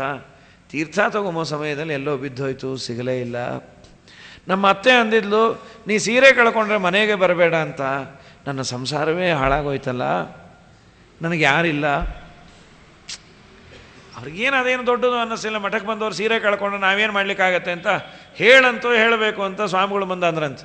ಸ್ವಾಮಿ ಅವಳದೇನು ದೊಡ್ಡದಲ್ಲ, ಎಲ್ಲೋ ಸೀರೆ ಒಣಗಿ ಹಾಕಿದ್ಲು, ಕಳ್ಕೊಂಡ್ಲಂತೆ. ನೋಡು, ಅವರು ಬಂದಿರೋದು ನಮ್ಮ ಮನೆ ನಿಮ್ಮ ಮನೆಗಲ್ಲ, ರಾಮರಾಜ್ಯಕ್ಕೆ. ತವರು ಮನೆಯಿಂದ ನಗತಾ ಹೆಣ್ಣು ಮಕ್ಕಳು ಮನೆಗೆ ಹೋದಂತೆ ಹೋಗ್ಬೇಕು. ತರಸ 2 ಜರತಾರಿ ಸೀರೆ ಅಂದ್ರಂತೆ. ಸರಿ, ಸ್ವಾಮಿಗಳು ಹೇಳಿದ್ರಲ್ಲ ಅಂತ 2 ಜರತಾರಿ ಸೀರೆ ತಂದು ಉಡಿ ಹಿಡಿ ಅಂಥೇಳಿ ಆ ಉಡಿಗೆ ಹಾಕಿದ್ರೆ, ಆ ಪುಣ್ಯಾತ್ಮಳಂದ್ರೆ ನಮ್ಮಪ್ಪ 100 ವರ್ಷ ನಿಮ್ಮಂಥವ್ರು ಚೆನ್ನಾಗಿರಬೇಕು. ಇದುವರೆಗೂ ಮಠಕ್ಕೆ 1 ರೂಪಾಯಿ ನಾವು ಕೊಟ್ಟಿಲ್ಲ, ನಾವೇ ದಟ್ಟದರಿದ್ರರು, ಮುಂದೆ ಕೊಡುವ ಸ್ಥಿತಿಯಲ್ಲೂ ಇಲ್ಲ. ನಮ್ಮಂಥವರನ್ನು ನೋಡಿ ನೀವು ಅನುಗ್ರಹ ಮಾಡಿದ್ರಲ್ಲ, ನಿಜವಾಗ್ಲೂ ನಾನು ಧನ್ಯಳು ಅಂತ. ಅಂದರೆ ನಾನಾ ಜನಸ್ಯ ಶುಶ್ರೂಷಾ ಕರ್ತವ್ಯ ಕರವನ್ಮಿತೆ. ಎಲ್ಲೋ ವಿದ್ವಾಂಸರು, ಬಹಳಷ್ಟು ದುಡ್ಡು ಕಾಸು ಇದ್ದವರು ಇವರನ್ನು ನೋಡೋದಲ್ಲ, ಎಲ್ಲರನ್ನು ರೂಟ್ ಲೆವೆಲ್ಲಲ್ಲಿರೋರನ್ನು ನೋಡೋದಿದೆಯಲ್ಲ, ಅದು ನಿಜವಾದ ದೇವರ ಪೂಜೆ ಅಂತದ್ದು. ಅದು ಅವರ ತಂದೆಯಿಂದ ಬಂದ ಬಳುವಳಿ ಅಂತಾರೆ ಸತ್ಯಧೀರ ತೀರ್ಥರು. ಇವರಿನ್ನೂ ಸೇತುರಾಮಾಚಾರ್ಯರು ಅಂಥೇಳಿ ಆಶ್ರಮ ಆಗಿಲ್ಲ, ಮಹಾಸಮಾರಾಧನೆ ಇಟ್ಕೊಂಡ್ಯಾರೆ. ಇನ್ನು 3 ದಿನ ಏನೋ ಇದೆ. ಗುರುಗಳ ಹತ್ರ ಎಲ್ಲ ಈ ಅಡುಗೆಯವರೆಲ್ಲ ಬಂದು ಕೇಳಿದ್ರಂತೆ, ಅಡುಗೆ ಪರಿಚಾರಕರು. ಅಡುಗೆಯವನೊಬ್ಬ ಬಂದು ಕೇಳ್ದ, ಸ್ವಾಮಿ ಪ್ರತಿ ಸಲ ಶಾಲನ್ನು ನೀವು ವಿದ್ವಾಂಸರಿಗೆ ಕೊಡ್ತೀರಿ, ನಾವು ಭಾಳ ದುಡಿತೀವಿ, ನಮಗೂ ಒಂದು ಶಾಲು ಕೊಟ್ಟರೆ ಚಳಿ ಹೊತ್ಕೊತೀವಿ, ಭಾಳ ಚಲೋ ಇರ್ತಾ, ಕೊಟ್ಟರೆ ಬಹಳ ಸಂತೋಷ ಸ್ವಾಮಿ. ಅವ್ರಿಗೂ ನಿಜ ರಾಮದೇವ್ರ ಸೇವೆ ಮಾಡ್ತಾರೆ ಇವರು ಅಂಥೇಳಿ ಒಂದು ಶಾಲು ಕೊಟ್ಟು ಯಾರಿಗೂ ತೋರಿಸ್ಬೇಡ ರಾಜ ಅಂದ್ರಂತ, ರಾಜಪ್ಪ ಅಂತವನು. ಆಯ್ತು ಸ್ವಾಮಿ ಅಂಥೇಳಿ ತೋರಿಸ್ದೇ ಇರ್ತಾರೆ ಪಾಪ ದರಿದ್ರರು. ಹೊತ್ಕೊಂಡೇ ನಿಂತ್ಕೊಂಡ ಅವನೆಲ್ಲರ ಮುಂದೆ, ಇದೇನೇ ರಾಜ ಖದ್ಯೋ ಏನು? ಸ್ವಾಮಿಗಳೇ ಸನ್ಮಾನ ಮಾಡೋದು, ಚಲೋ ಅಡುಗೆ ಮಾಡ್ತೀವಿ ಅಂತ. ಎಲ್ಲರೂ ಬಂದು ಗಂಟು ಬಿದ್ದರು, ಸ್ವಾಮಿ ನಮಗೊಂದು, ನಾವು ನೀರು ಹಾಕ್ತೀವಿ, ನಾವು ಬಡಿಸ್ತೀವಿ, ಗಂಧ ತೆಗಿತೀವಿ. ತಂದು 50-60 ಶಾಲು ಇದ್ದವ್ರಿಗೆಲ್ಲ ಹಂಚಿಬಿಟ್ರು ಸ್ವಾಮಿಗಳು. ಈ ಸೇತುರಾಮಾಚಾರ್ಯ ಎಲ್ಲೋ ಹೋದವ್ರು ಬಂದು ನೋಡಿದ್ರು, ಎಲ್ಲರೂ ಶಾಲು ಹೊತ್ಕೊಂಡು ತಿರುಗಾಡ್ತೀಯಾರ. ಇದೇನು ಪಂಡಿತರು 3 ದಿನದ ಮುಂಚೆ ಬಂದರು ಅಂಥೇಳಿ ನೋಡಿದ್ರೆ ಪರಿಚಾರಕರು, ಅಲ್ಲರೂ ನೀವ್ಯಾಕೆ ಹೊತ್ಕೊಂಡ್ರಿ ಅಂದ್ರಂತೆ. ಸ್ವಾಮಿಗಳು ಸನ್ಮಾನ ಮಾಡ್ಯಾರೆ ಅಂದರು. ಸ್ವಾಮಿಗಳ ಹತ್ರ ಬಂದ್ರ, ಅವ್ರಿಗೆ ಯಾಕೆ ಕೊಟ್ರಿ? ಏನೋ ಪಾಪ ಬಡವರು ಕೇಳಿದ್ರು. ನೋಡು, ವಿದ್ವಾಂಸರಿಗೆ ನಾವು ಪ್ರತಿ ವರ್ಷ ಕೊಡ್ತೀವಿ, ಕೊಡಬಾರದು ಅಂತಲ್ಲ, ಅವರ ಕೋಟಿಪಟ್ಟು ಸಂತೋಷ ಇವ್ರಿಗಾಗಿದೆ. ಒಬ್ಬೊಬ್ಬನಿಗೂ ಆನಂದ ಆಗಿರೋ ಆನಂದ. ಮಠ ನಡೆಯೋದು ಅವರಿಂದ. ಕಷ್ಟಪಡ್ತಾರೆ, ಭಾರ ಹೊರತಾರೆ, ಮಠ ನಡೆಸ್ತಾರೆ. ವಿದ್ವಾಂಸರಿಗೆ ತರಸು, ಈ ವರ್ಷ ಇಲ್ಲ ಮುಂದಿನ ವರ್ಷ ಕೊಡೋಣ. ಇಷ್ಟು ಆನಂದ ನಾನು ಆ ವಿದ್ವಾಂಸರ ಮುಖದಲ್ಲಿ ಕಾಣ್ತಾ ಇದ್ದದ್ದು ಕಮ್ಮಿ, ಅದನ್ನು ಮಾಡು ಅಂತ. ಓ ಸತ್ಯಧ್ಯಾನ ಅಂದ್ಕೊಂಡು ಬಡವರನ್ನು ನೋಡೋದು ಅದು ಒಂದು ಭಗವಂತನ ಪೂಜೆ, ಅದು ಒಂದು ದೇವರ ಪೂಜೆ ಅಂತ. ಅನಾಜನಶ್ಯ ಶುಶ್ರೂಷ ಕರ್ತವ್ಯ ಕರವನ್ಮಿತೆ. ಹಾಗಾಗಿ ಆ 2 ಜರತಾರಿ ಸೀರೆಯನ್ನು ತಂದು ಹಾಕಿ ಆಮೇಲೆ ಹೊಟ್ಟೆ ತುಂಬ ಊಟ ಮಾಡಿ ಎದ್ದು ಅಲ್ಲೊಂದು. ಅಂದರೆ ಈ ತರಹದ ಸ್ಥಿತಿ ಇತ್ತು. ನಮ್ಮ ವಿಜಯರಾಯರೇ ಅಂತಾರಲ್ಲ, ಬಟ್ಟೆ ಗತಿ ಇಲ್ಲ. ಯಾರ್ಯಾರ್ದು ಮನೆಗೆ ಹೋಗಿ ಕೇಳೋರು, ಸಣ್ಣ ಸಣ್ಣ ಮಕ್ಕಳಿದಾರ್ರಿ, ಚಳಿ ಆಗತ್ತೆ, ನದಿ ತೀರ, ನಿಮ್ಮ ಮನೇಲಿ ಬಿಸಾಕೋದನ್ನು ಕೊಡ್ರಿ, ಸಾರಸ ಬಟ್ಟೆ ಮಾಡ್ಕೊಬೋದು. ದಿನ ಬರ್ತೀನಿ, ಆಚೆಗೆ ಆಗೋದಿಲ್ಲ. ಜೀರ್ಣ ಮಲಿನ ವಸ್ತ್ರ ಕಾಣದ ಮನುಜಗೆ ಊರ್ಣ ವಿಚಿತ್ರ ಸುವಸನ ವರ್ಣ ವರ್ಣಗಳಿಂದ ಬಾಬೋದೇನೋ ಸಂಪೂರ್ಣ ಗುಣಾರ್ಣವ ದೇವಾ ನಿನ್ನ ಒಲುಮೆಯಿಂದ ನಿಖಿಳ ಜನರು ಬಂದು ಮನ್ನಿಸುವರು ಮಹಾರಾಯ. ತಾಯಿಗೆ ಬಟ್ಟೆ ಇಲ್ಲ ಪಾಪ, ಮಗು ಹೇಸಿಗೆ ಮಾಡಿಕೊಂಡಿದೆ. ತನ್ನ ಸೀರೆ ಸೆರಗನ್ನೇ ಚೂರು ಹರಿದು ಒರೆಸಿ ಮಗುವನ್ನು ಶುದ್ಧ ಮಾಡಿ ತೊಡೆ ಮೇಲೆ ಹಾಕ್ಕೊಂಡು ಅಲ್ಲಿ ಹಾಸಿಗೆ ಮೇಲೆ ಮಲಗಿಸಿದ್ರೆ ಥಂಡಿ ಆಗತ್ತೆ ಅಂತ ತನ್ನ ಕೈಯನ್ನೇ ಹೊದ್ದಿಗೆಯಾಗಿ ಮಾಡಿ ಗೋಡೆಗೆ ಹೊರಕೊಂಡು ಮಲಗಿದ ದಿವಸಗಳಷ್ಟೇ ನಮ್ಮಮ್ಮ. ತಸ್ಯ ನಿಷ್ಕ್ರಮಣಾರ್ಥಾಯ ಮಾತೃಪಿಂಡಂ ದದಾಮ್ಯಹಂ. ಈ ಋಣ ಇದೆಯಲ್ಲ, ಇದು ಎಲ್ಲಿಂದ ಹೋಗುತ್ತೆ? ಮಗುವಿಗೆ ರೋಗವೋ ರುಜಿನವೋ ಏನಾದರೂ ಬಂದರೆ ತಾಯಿ ಕಂಡ ದೇವರಿಗೆ ಕೈ ಮುಗಿದು ಅಳತಾಳೆ, ಸ್ವಾಮಿ ಅದಕ್ಕೆ ಬರುವ ತಲೆನೋವನ್ನೋ ಹೊಟ್ಟೆ ನೋವೋ ಕಿವಿ ನೋವೋ ನಂಗೆ ಕೊಡೋ, ನಾ ಗಟ್ಟಿಮುಟ್ಟಿಯಾಗಿದ್ದೇನೆ. ನನ್ನ ಮಗು ಆಡ್ಕೊಂಡಿದ್ರೆ ನಂಗೆ ಸಂತೋಷ, ಅದು ಅಳ್ತಾ ಇದ್ರೆ ದಿಕ್ತೋಚಲ್ಲಪ್ಪ. ಯಾರು ತೊಗೊಳ್ತಾರ್ರಿ ನಮ್ಮದು? ನಿನ್ನ ತಲೆನೋವು ಕೊಡು ಅಂತ ಯಾವೋನಂತ, ನೀನೇ ತಲೆನೋವು ಎದ್ದೋಗು ಅಂತಾರೆ. ಯಾರು ನಮ್ಮದು ತೊಗೊಳ್ತಾರೆ? ತಾಯಿ ಹಾಗಲ್ಲ, ನನ್ನ ಮಕ್ಕಳು ಚೆನ್ನಾಗಿದ್ದರೆ ಸಾಕು, ಅವ್ರದ್ದೆಲ್ಲ ನಾನು ಹೊರತೀನಿ ಆ ಕಷ್ಟವನ್ನು. ನಮ್ಮಪ್ಪ ಅದಕ್ಕೆ ತಸ್ಯ ನಿಷ್ಕ್ರಮಣಾರ್ಥಾಯ ಇಷ್ಟೆಲ್ಲ ಮಾಡಿ ಒಂದು ಪಿಂಡವನ್ನು ಇಡ್ತೇನೆ. ಬೆಳೆಯೋ ಕಾಲಕ್ಕೆ ಮನೆಯಲ್ಲಿ ಏನೋ ಒಳ್ಳೆಯ ಪದಾರ್ಥ ಮಾಡಿದ್ರು, ಪಾಯಸವೋ ಇನ್ನೇನೋ ಭಕ್ಷ್ಯವೋ, ಆ ಪಾತ್ರೆನೇ ತಂದಿಟ್ಟರೆ ಮಗು ಅನ್ನತ್ತೆ, ಅಮ್ಮ ನನಗೆ ಅಷ್ಟು ಬೇಕು ಅಂತ. ಏನು ಆನಂದವೋ ಪಾಪ. ತಾಯಿಗೆಲ್ಲ ಬಳೆದು ಆ ಮಗುಗೆ ಹಾಕಿ, ಗಂಡ ಅಂದ ಅವನು ಮುಂದೆ ತೊಗೊಂಡು ಹೋಗಬೇಡ ಅಂದರೆ ಎಲ್ಲ ತೊಗೊಂಡು ಹೋಗ್ತೀವಿ, ಎಲ್ಲ ತಿಂದು ಬಿಡ್ತಾನೆ. ಹೋಗಲಿ ಬಿಡ್ರಿ ಪಾಪ, ನಾವಂತೂ ಕೊಡಿಸಲ್ಲ ದರಿದ್ರರು. ಏನೋ ಅಪರೂಪಕ್ಕೆ ಮಾಡಿರ್ತೀವಿ. ನನ್ನ ಕಂದ ತಿಂದರೆ ನನ್ನ ಹೊಟ್ಟೆ ತುಂಬತ್ತೆ. ನೀ ಏನು ತಿಂದೆ? ನಾನು ನೀರು ಕುಡ್ದೆ, ನಂಗೆ ಅದೇ ಹೊಟ್ಟೆ ತುಂಬಿದೆ. ನಿನ್ನ ಆಹಾರವನ್ನು ಕಿತ್ಕೊಂಡೇ ನಾನು ತಿನ್ನಲೆ ನಮ್ಮಮ್ಮ. ತಸ್ಯ ನಿಷ್ಕ್ರಮಣಾರ್ಥಾಯ ಮಾತೃಪಿಂಡಂ ದದಾಮ್ಯಹಂ. ಇವೆಲ್ಲ ಇದೆ.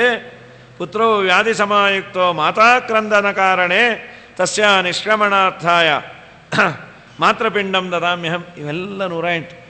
ಆ ತಾಯಿ ಕಡೆಗೆ ಅವನು ಎಲ್ಲೋ ಕೈ ಕೊಟ್ಟು ಓಡೋದ್ರು ಆ ತಾಯಿ ಅಂತಾಳೆ, ಹೋಗಲಿ ಬಿಡ್ರಿ, ಅವನ ಜೊತೆ ಇರೋ ಭಾಗ್ಯ ನಂಗಿಲ್ಲ, ಅವನೆಲ್ಲಾದರೂ ಚೆನ್ನಾಗಿರಲಿ ಅನ್ನತ್ತಿ ತಾಯಿ ಕರಳು.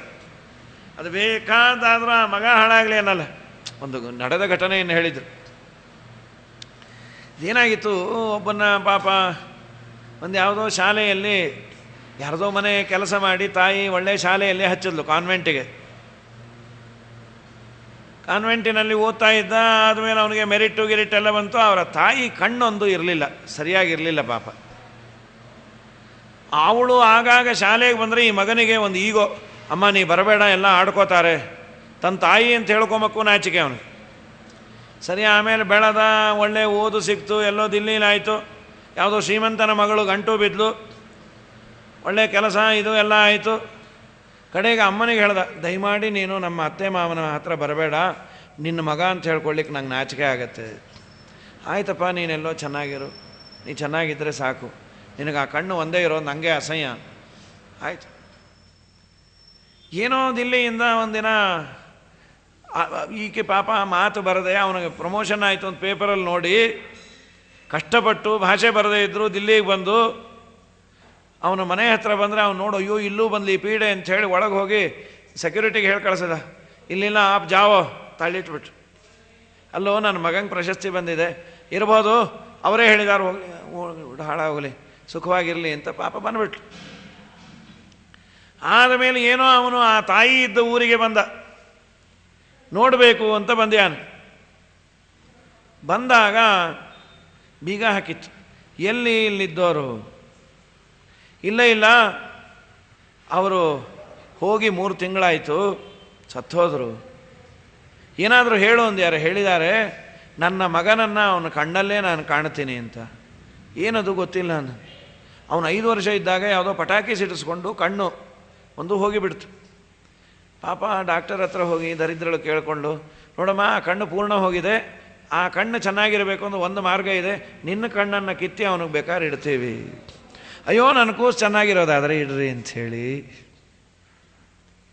ತನ್ನ ಕಣ್ಣನ್ನು ಕಿತ್ತಿ ಆ ಮಗುಗಿಟ್ಟಿದ್ದು. ಆ ಸುದ್ದಿ ಹೇಳು ಹೋ ಅಂತ ಹೊಳತಾ ಕೂತ್ಕೊಂಡು, ಅಯ್ಯೋ ನಮ್ಮಮ್ಮ ನನಗಾಗಿ ನೀ ಕುರೂಪಿ ಆದಿ, ನಿನ್ನ ಕಣ್ಣಿಂದ ನಾ ಈ ಪ್ರಪಂಚ ನೋಡಿ ನಿನ್ನನ್ನೇ ನೋಡಲಿಕ್ಕೆ ಹೇಸಿಗೆ ಅಂದ್ಕೊಂಡಲ್ಲೇ ನನ್ನಷ್ಟು ಪಾಪಿ ಯಾರು. ಇನ್ನೊಂದು ವ್ಯಾಟ್ಸಾಪಲ್ಲಿ ಒಂದು ಬಿಟ್ಟಿದ್ದರು ಈ ಇವನ ಬಗ್ಗೆ, ಎಡಿಸನ್, ಥಾಮಸ್ ಆಲ್ವಾ ಎಡಿಸನ್, ಈ ಬಲ್ಪು ಗಿಲ್ಪು ಕಂಡಿಡನಲ್ಲ. ಅವನ ಬುದ್ಧಿ ಬಹಳ ದೊಡ್ಡ ಸೈಂಟಿಸ್ಟ್ ಅವನು. ಅವರ ಅಮ್ಮನಿಗೆ ಒಂದು ಲೆಟರ್ ಕೊಟ್ಟಿದ್ರಂತೆ ಸ್ಕೂಲಿಂದ.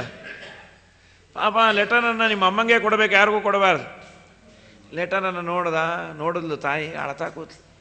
ಅಮ್ಮ ಯಾಕೆ ಅಳತಾ ಇದೆ? ಇಲ್ಲ, ನಿನಗೆ ಹೇಳಿಕೊಡೋ ಅಷ್ಟು ಬುದ್ಧಿ ಇರೋರು ಈ ಶಾಲೆಯಲ್ಲಿ ಯಾರೂ ಇಲ್ಲ, ಟೀಚರ್ಸು, ನೀನೇ ಮನೆಯಲ್ಲೇ ಪಾಠ ಹೇಳಿಕೊಡು ಅಂದು ಯಾರಪ್ಪ, ಅಷ್ಟು ಬುದ್ಧಿವಂತ ಅಂತೆ ನೀನು. ಸಂತೋಷ ಆಯಿತು. ಪಾಪ ಸ್ಕೂಲ್ ಬಿಡಿಸಿ ಮನೆಯಲ್ಲೇ ಹೇಳ್ಕೊಟ್ಲು. ಅವನು ದೊಡ್ಡ ಸೈಂಟಿಸ್ಟ್ ಎಲ್ಲ ಆದ. ತಾಯಿ ಹೋದ ಒಂದು 6 ವರ್ಷಕ್ಕೆ ಅವಳು ಡೈರಿ ಸಿಕ್ತು. ಅದು ನೋಡಿ ಅಳ್ತಾ ಕೂತ್ಬಿಟ್ಟ.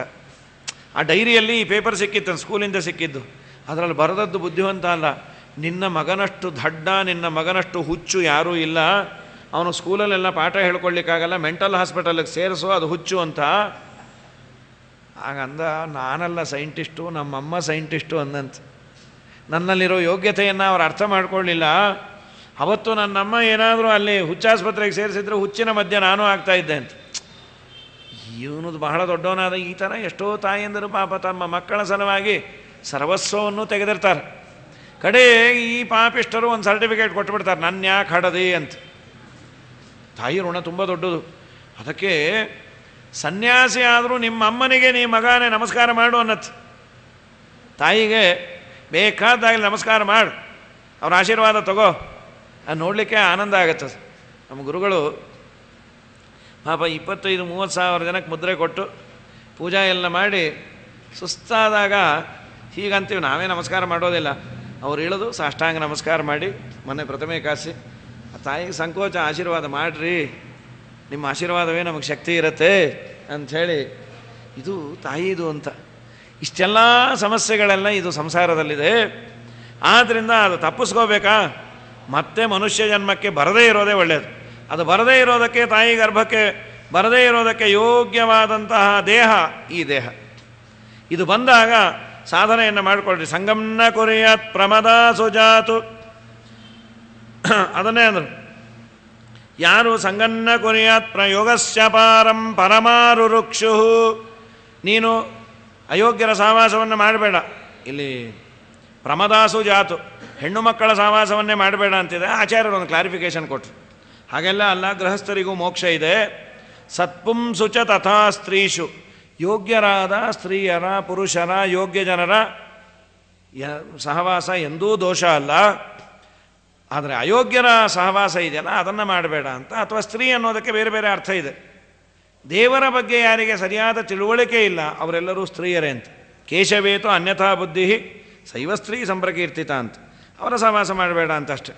ಹಾಗಾಗಿ ದೇವರ ಯೋಗ್ಯರ ಸಹವಾಸವನ್ನು ಮಾಡಿ ಭೇದದೃಷ್ಟಿಯ ಅಭಿಮಾನೇನ ಚೆನ್ನಾಗಿ ದೇವರ ಬಗ್ಗೆ ತಿಳ್ಕೊ. ಭೇದದೃಷ್ಟಿ, ಜೀವ ಪರಮಾತ್ಮರಿಗೆ ಭೇದ ಇದೆ ಅಂತ ಆದ ಮೇಲೆ ನಿನಗೆ ದೇವರ ಅನುಗ್ರಹ ಆಗತ್ತೆ ಅಂಥೇಳಿ ಅವಳಂದು, ನಮ್ಮಪ್ಪ ಎಷ್ಟೋ ಅನುಗ್ರಹ ಮಾಡಿದೆವು, ನಿನ್ನ ಬಾಯಿಂದ ಕೇಳಿ ನನಗೆಲ್ಲ ಸಂಶಯ ಹೋಯಿತು, ನನ್ನ ಉದ್ಧಾರ ಆಯಿತು ಅಂಥೇಳಿ ಅವಳು ಪ್ರಾಣವನ್ನು ಪರಿತ್ಯಾಗ ಮಾಡಿದ್ಲು.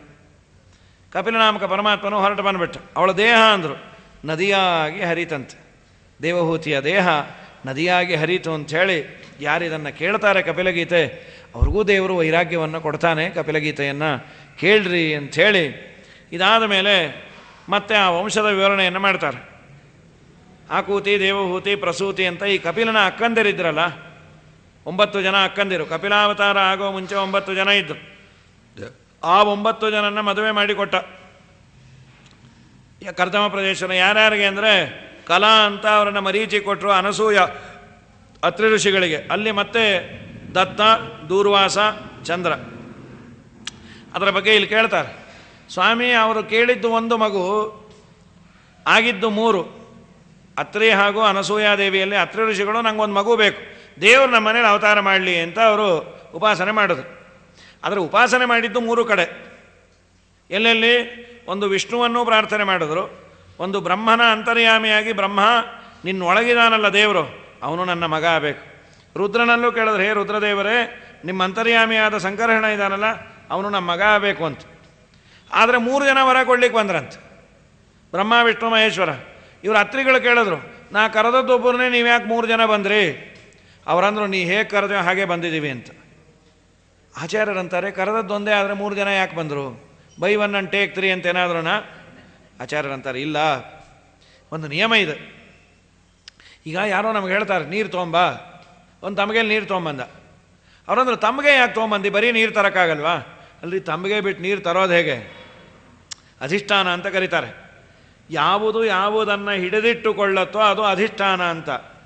ನೀರನ್ನು ಹಿಡಿಯುವ ಪಾತ್ರೆನೋ ಬಾಟ್ಲೋ ಏನೋ ಒಂದು, ಬರೀ ನೀರನ್ನು ತರಲಿಕ್ಕಾಗಲ್ಲ. ನೀರನ್ನು ಯಾವುದಾದ್ರೂ ಒಂದು ಅದನ್ನು ಹಿಡಿಯುವ ಪದಾರ್ಥದ ಜೊತೆಗೆ ತರಬೇಕು. ಹಾಗೆ ಬ್ರಹ್ಮ ಹಾಗೂ ರುದ್ರಾಂತರ್ಗತನಾದ ದೇವರನ್ನು ಏನಾದರೂ ಆರಾಧನೆ ಮಾಡಿದರೆ ಪಾತ್ರೆ ಸ್ಥಾನದಲ್ಲಿರುವ ಬ್ರಹ್ಮ ಹಾಗೂ ರುದ್ರದೇವರು ಬರಲೇಬೇಕಂತ. ನೀನು ಬ್ರಹ್ಮಾಂತರ್ಗತನಾದ ರುದ್ರಾಂತರ್ಗತನಾದ ಭಗವಂತನನ್ನೇ ಧ್ಯಾನ ಮಾಡಿರ್ಬೋದು, ಆದರೆ ದೇವರಂತಾನೆ, ನಾನು ಅಧಿಷ್ಠಾನವನ್ನು ಬಿಟ್ಟು ಬರೋದಿಲ್ಲ, ತಂಬಿಗೆ ಬಿಟ್ಟು ನೀರು ಹೇಗೆ ತರೋದಿಲ್ಲ ಹಾಗೆ ನಾನು ಅದನ್ನು ಬಿಟ್ಟು ಬರೋದಿಲ್ಲ. ಆದ್ದರಿಂದ ನಾವು 3 ಜನ ಬಂದಿದ್ದೀವಿ, ಆದ್ದರಿಂದ ನಾವು ನಿಮ್ಮ ಮನೇಲಿ ಅವತಾರ ಮಾಡೋದೆ, ಮುಂದೆ ಕಾರ್ಯವೂ ಇದೆ, ಆಗಲಿ ಅಂದರು.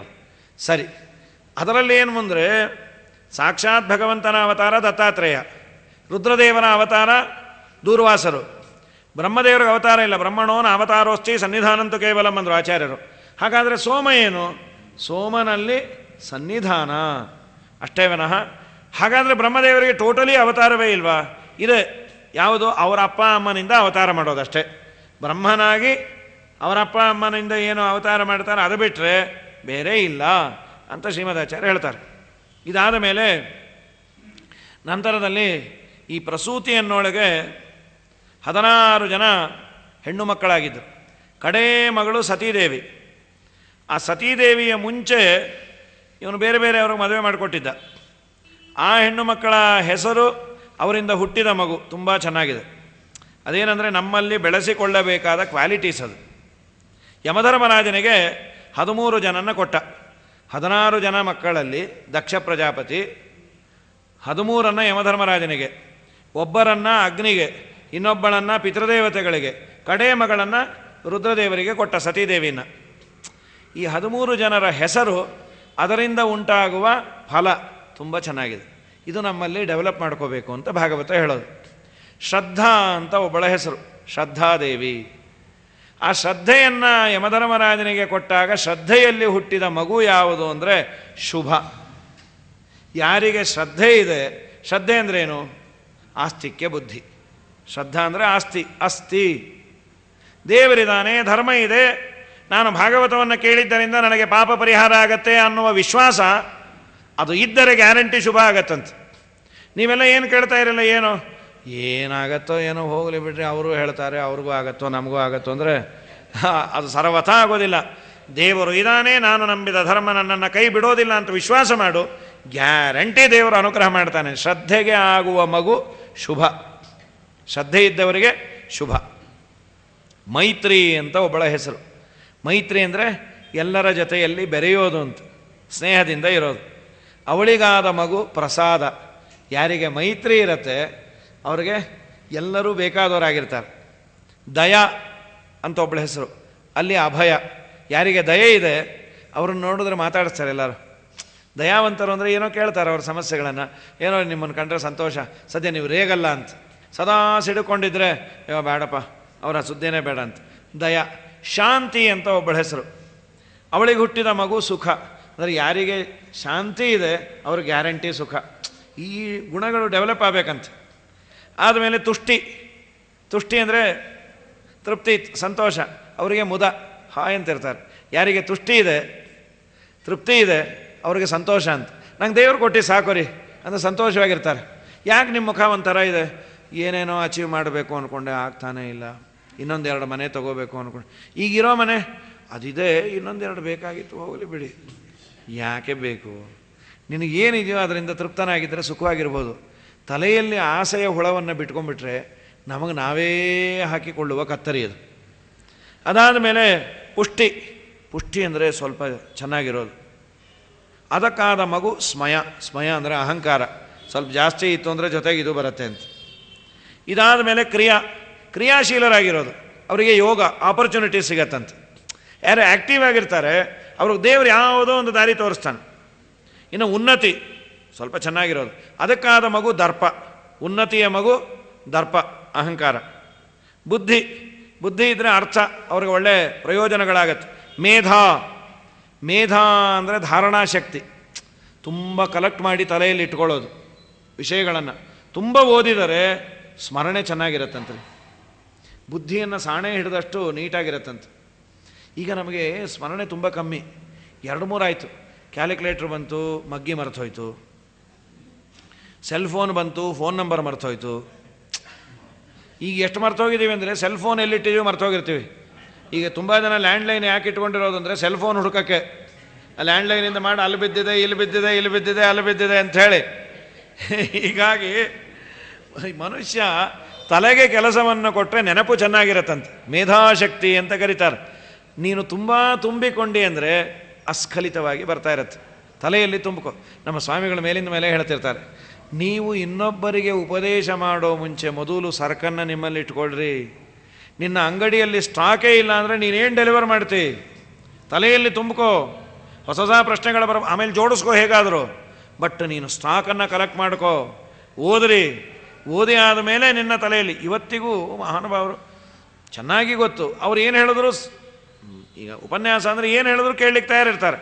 ಆದರೂ ಉಪನ್ಯಾಸ ಅಂತಂದರೆ 1-2 ಗಂಟೆ ಮುಂಚೆ ಅವರು ಪುಸ್ತಕ ತೆಗೆದು ಅದನ್ನು ನೋಡಿಯೇ ಉಪನ್ಯಾಸ ಹೇಳ್ತಾರೆ. ಎಂದೂ ಅಸಡ್ಡೆಯಿಂದ ಔದಾಸೀನ್ಯದಿಂದ ಹೇಳೋದಿಲ್ಲ. ಅವ್ರಿಗೇನು ಮೇಧಾಶಕ್ತಿ. ಸಮಗ್ರ ಸರ್ವಮೂಲ ಗ್ರಂಥಗಳು ಯಾವ್ಯಾವುದು ಎಲ್ಲೆಲ್ಲಿ ಏನು ಎತ್ತ ಪಟ ಚಂದ್ರಿಕಾದಿ ಗ್ರಂಥಗಳು, ಸುಧಾದಿ ಗ್ರಂಥಗಳು ನಿರರ್ಗಳವಾಗಿ 15-20 ಬ್ಯಾಚಿಗೆ ಪಾಠವನ್ನು ಹೇಳೋದವರು ನಿರಂತರ ಪಾಠವನ್ನು ಹೇಳೋರು. ಇಷ್ಟಾದರೂ ಒಮ್ಮೆ ಅವಲೋಕನ ಮಾಡೋದು ಕರ್ತವ್ಯ. ಅದು ಯಾವಾಗ ಈ ಬೆಂಗಳೂರಿಗೆ ಬಂದಾಗ ಪುರುಸತ್ತೆ ಇರಲ್ಲ. ಆ ಚಪ್ರದಲ್ಲಿ ಉಪನ್ಯಾಸಕ್ಕೆ ಬಂದರೆ ಪುರುಸತ್ತೆ ಇರಲ್ಲ. ಅಲ್ಲೋಗು ಇಲ್ಲೋಗು ಎಲ್ಲೋ ಭಿಕ್ಷೆ ಏನು ನೋಡೋದು ಯಾವಾಗ ಅಂದರೆ ರಾತ್ರಿ 12ರಿಂದ 2 ಗಂಟೆವರೆಗೂ ನೋಡ್ತಾರೆ ಪುಸ್ತಕ. ಇವತ್ತಿಗೂ ನಿಜವಾಗಲೂ ಆ ಮೇಧಾಶಕ್ತಿ, ಧಾರಣಾಶಕ್ತಿ ಇದ್ದರೆ ನೆನಪು ಚೆನ್ನಾಗಿರುತ್ತೆ. ತಿತಿಕ್ಷ, ಯಾರಿಗೆ ಸಹನೆ ಇದೆ ಅವರಿಗೆ ಕ್ಷೇಮ. ಸಹನೆ ಇದ್ದರೆ ಕ್ಷೇಮವೇ. ಇಲ್ಲಾಂದರೆ ರೇಗಾಡ್ತಾ ಇದೆ 2 ಕೊಟ್ಟು ಕಳಿಸ್ತಾರೆ.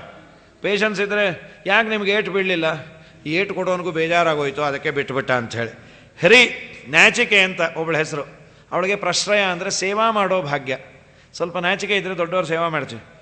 ಇನ್ನು ಮೂರ್ತಿ ಅನ್ನೋಳ ನಾರಾಯಣ ಅಂತೆಲ್ಲ ಹುಟ್ಟಿದ್ರು. ಇದಾದ ಮೇಲೆ ಸತೀದೇವಿ ಬಗ್ಗೆ ಹೇಳ್ತಾರೆ. ಅವಳಿಗೆ ಮಕ್ಕಳಾಗಲಿಲ್ಲ. ಯಾಕೆ ಏನು ಅಂದಾಗ, ಭವೇಶೀಲವತಾಂ ಶ್ರೇಷ್ಠೆ ದಕ್ಷೋ ದ್ರೈತೃವತ್ಸಲ ವಿದ್ವೇಷಮಕರೋತ್ಕಸ್ಮಾತ್ ಅನಾದೃತ್ಯಾತ್ಮಜಾಂ ಸತೀಂ. ತನ್ನ ಮಗಳನ್ನೇ ಯಾಕೆ ಅವನು ತಿರಸ್ಕಾರ ಮಾಡಿದ? ಏನಾಯಿತು? ರುದ್ರದೇವರಿಗೆ ಒಬ್ಬ ಮಗಳನ್ನು ಕೊಟ್ಟಿದ್ದ, ಸತಿಯನ್ನು. ಆ ಅಪ್ಪ ಮಗಳಿಗೆ ಜಗಳ ಆಗಿ ಅಪ್ಪಂಗೂ ಅಳಿಯಂಗೂ ಮಗಳು ಸತ್ತೋದ್ಲು. ತುಂಬ ಆಶ್ಚರ್ಯ ಆಯಿತು. ಏನಿದು ಕಥೆ ಹೇಳ್ರಿ? ದಕ್ಷನಿಗೆ ಒಂದು ಪೋಸ್ಟ್ ಬಂತು, ಪ್ರಜಾಪತಿ ಅಂತ ಪ್ರಮೋಷನ್. ಆ ಪ್ರಜಾಪತಿ ಅಂತ ಆದಮೇಲೆ ಅಹಂಕಾರವು ಜೊತೆಗೆ ಬಂದ್ಬಿಡ್ತು. ಎಲ್ಲ ಋಷಿಗಳು ಯಜ್ಞವನ್ನು ಮಾಡಿ ಯಾರೇ ಮನುಷ್ಯನಿಗೆ ನಾನು ಅನ್ನೋ ಭಾವನೆ ಬಂದರೆ ಏನು ಅನರ್ಥ ಆಗುತ್ತೆ ಅನ್ನೋದು ಹೇಳತ್ತೆ ನೋಡ್ರಿ. ದಕ್ಷನಿಗೆ ಈ ಹಣೆ ಬರ ಆದರೆ ನಾವೆಲ್ಲ ಯಾವ ಗಿಡ ತಪ್ಪಲು. ಒಂದು ಯಜ್ಞ ನಡೀತಾ ಇತ್ತು. ಯಜ್ಞಕ್ಕೆ ಎಲ್ಲ ಬಂದಿದ್ದರು. ದಕ್ಷ ಬಂದ ಕಡೆಯಲ್ಲಿ ಎಲ್ಲರೂ ಎದ್ದು ನಿಂತು ನಮಸ್ಕಾರ ಮಾಡಿ ಬರಬೇಕು. ಎಲ್ಲರೂ ಮರ್ಯಾದೆ ಮಾಡಿದ್ರು.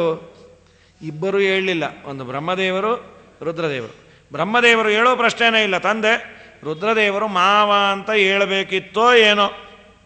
ಅವರು ಹೇಳಲಿಲ್ಲ. ತಕ್ಷಣ ಅಂದ, ಎಲ್ಲ ನನ್ನ ಮಾತು ಕೇಳ್ರಿ, ಉಪನ್ಯಾಸ ಮಾಡ್ತೇನೆ, ಮಾಡಪ್ಪ ಅಂದರು.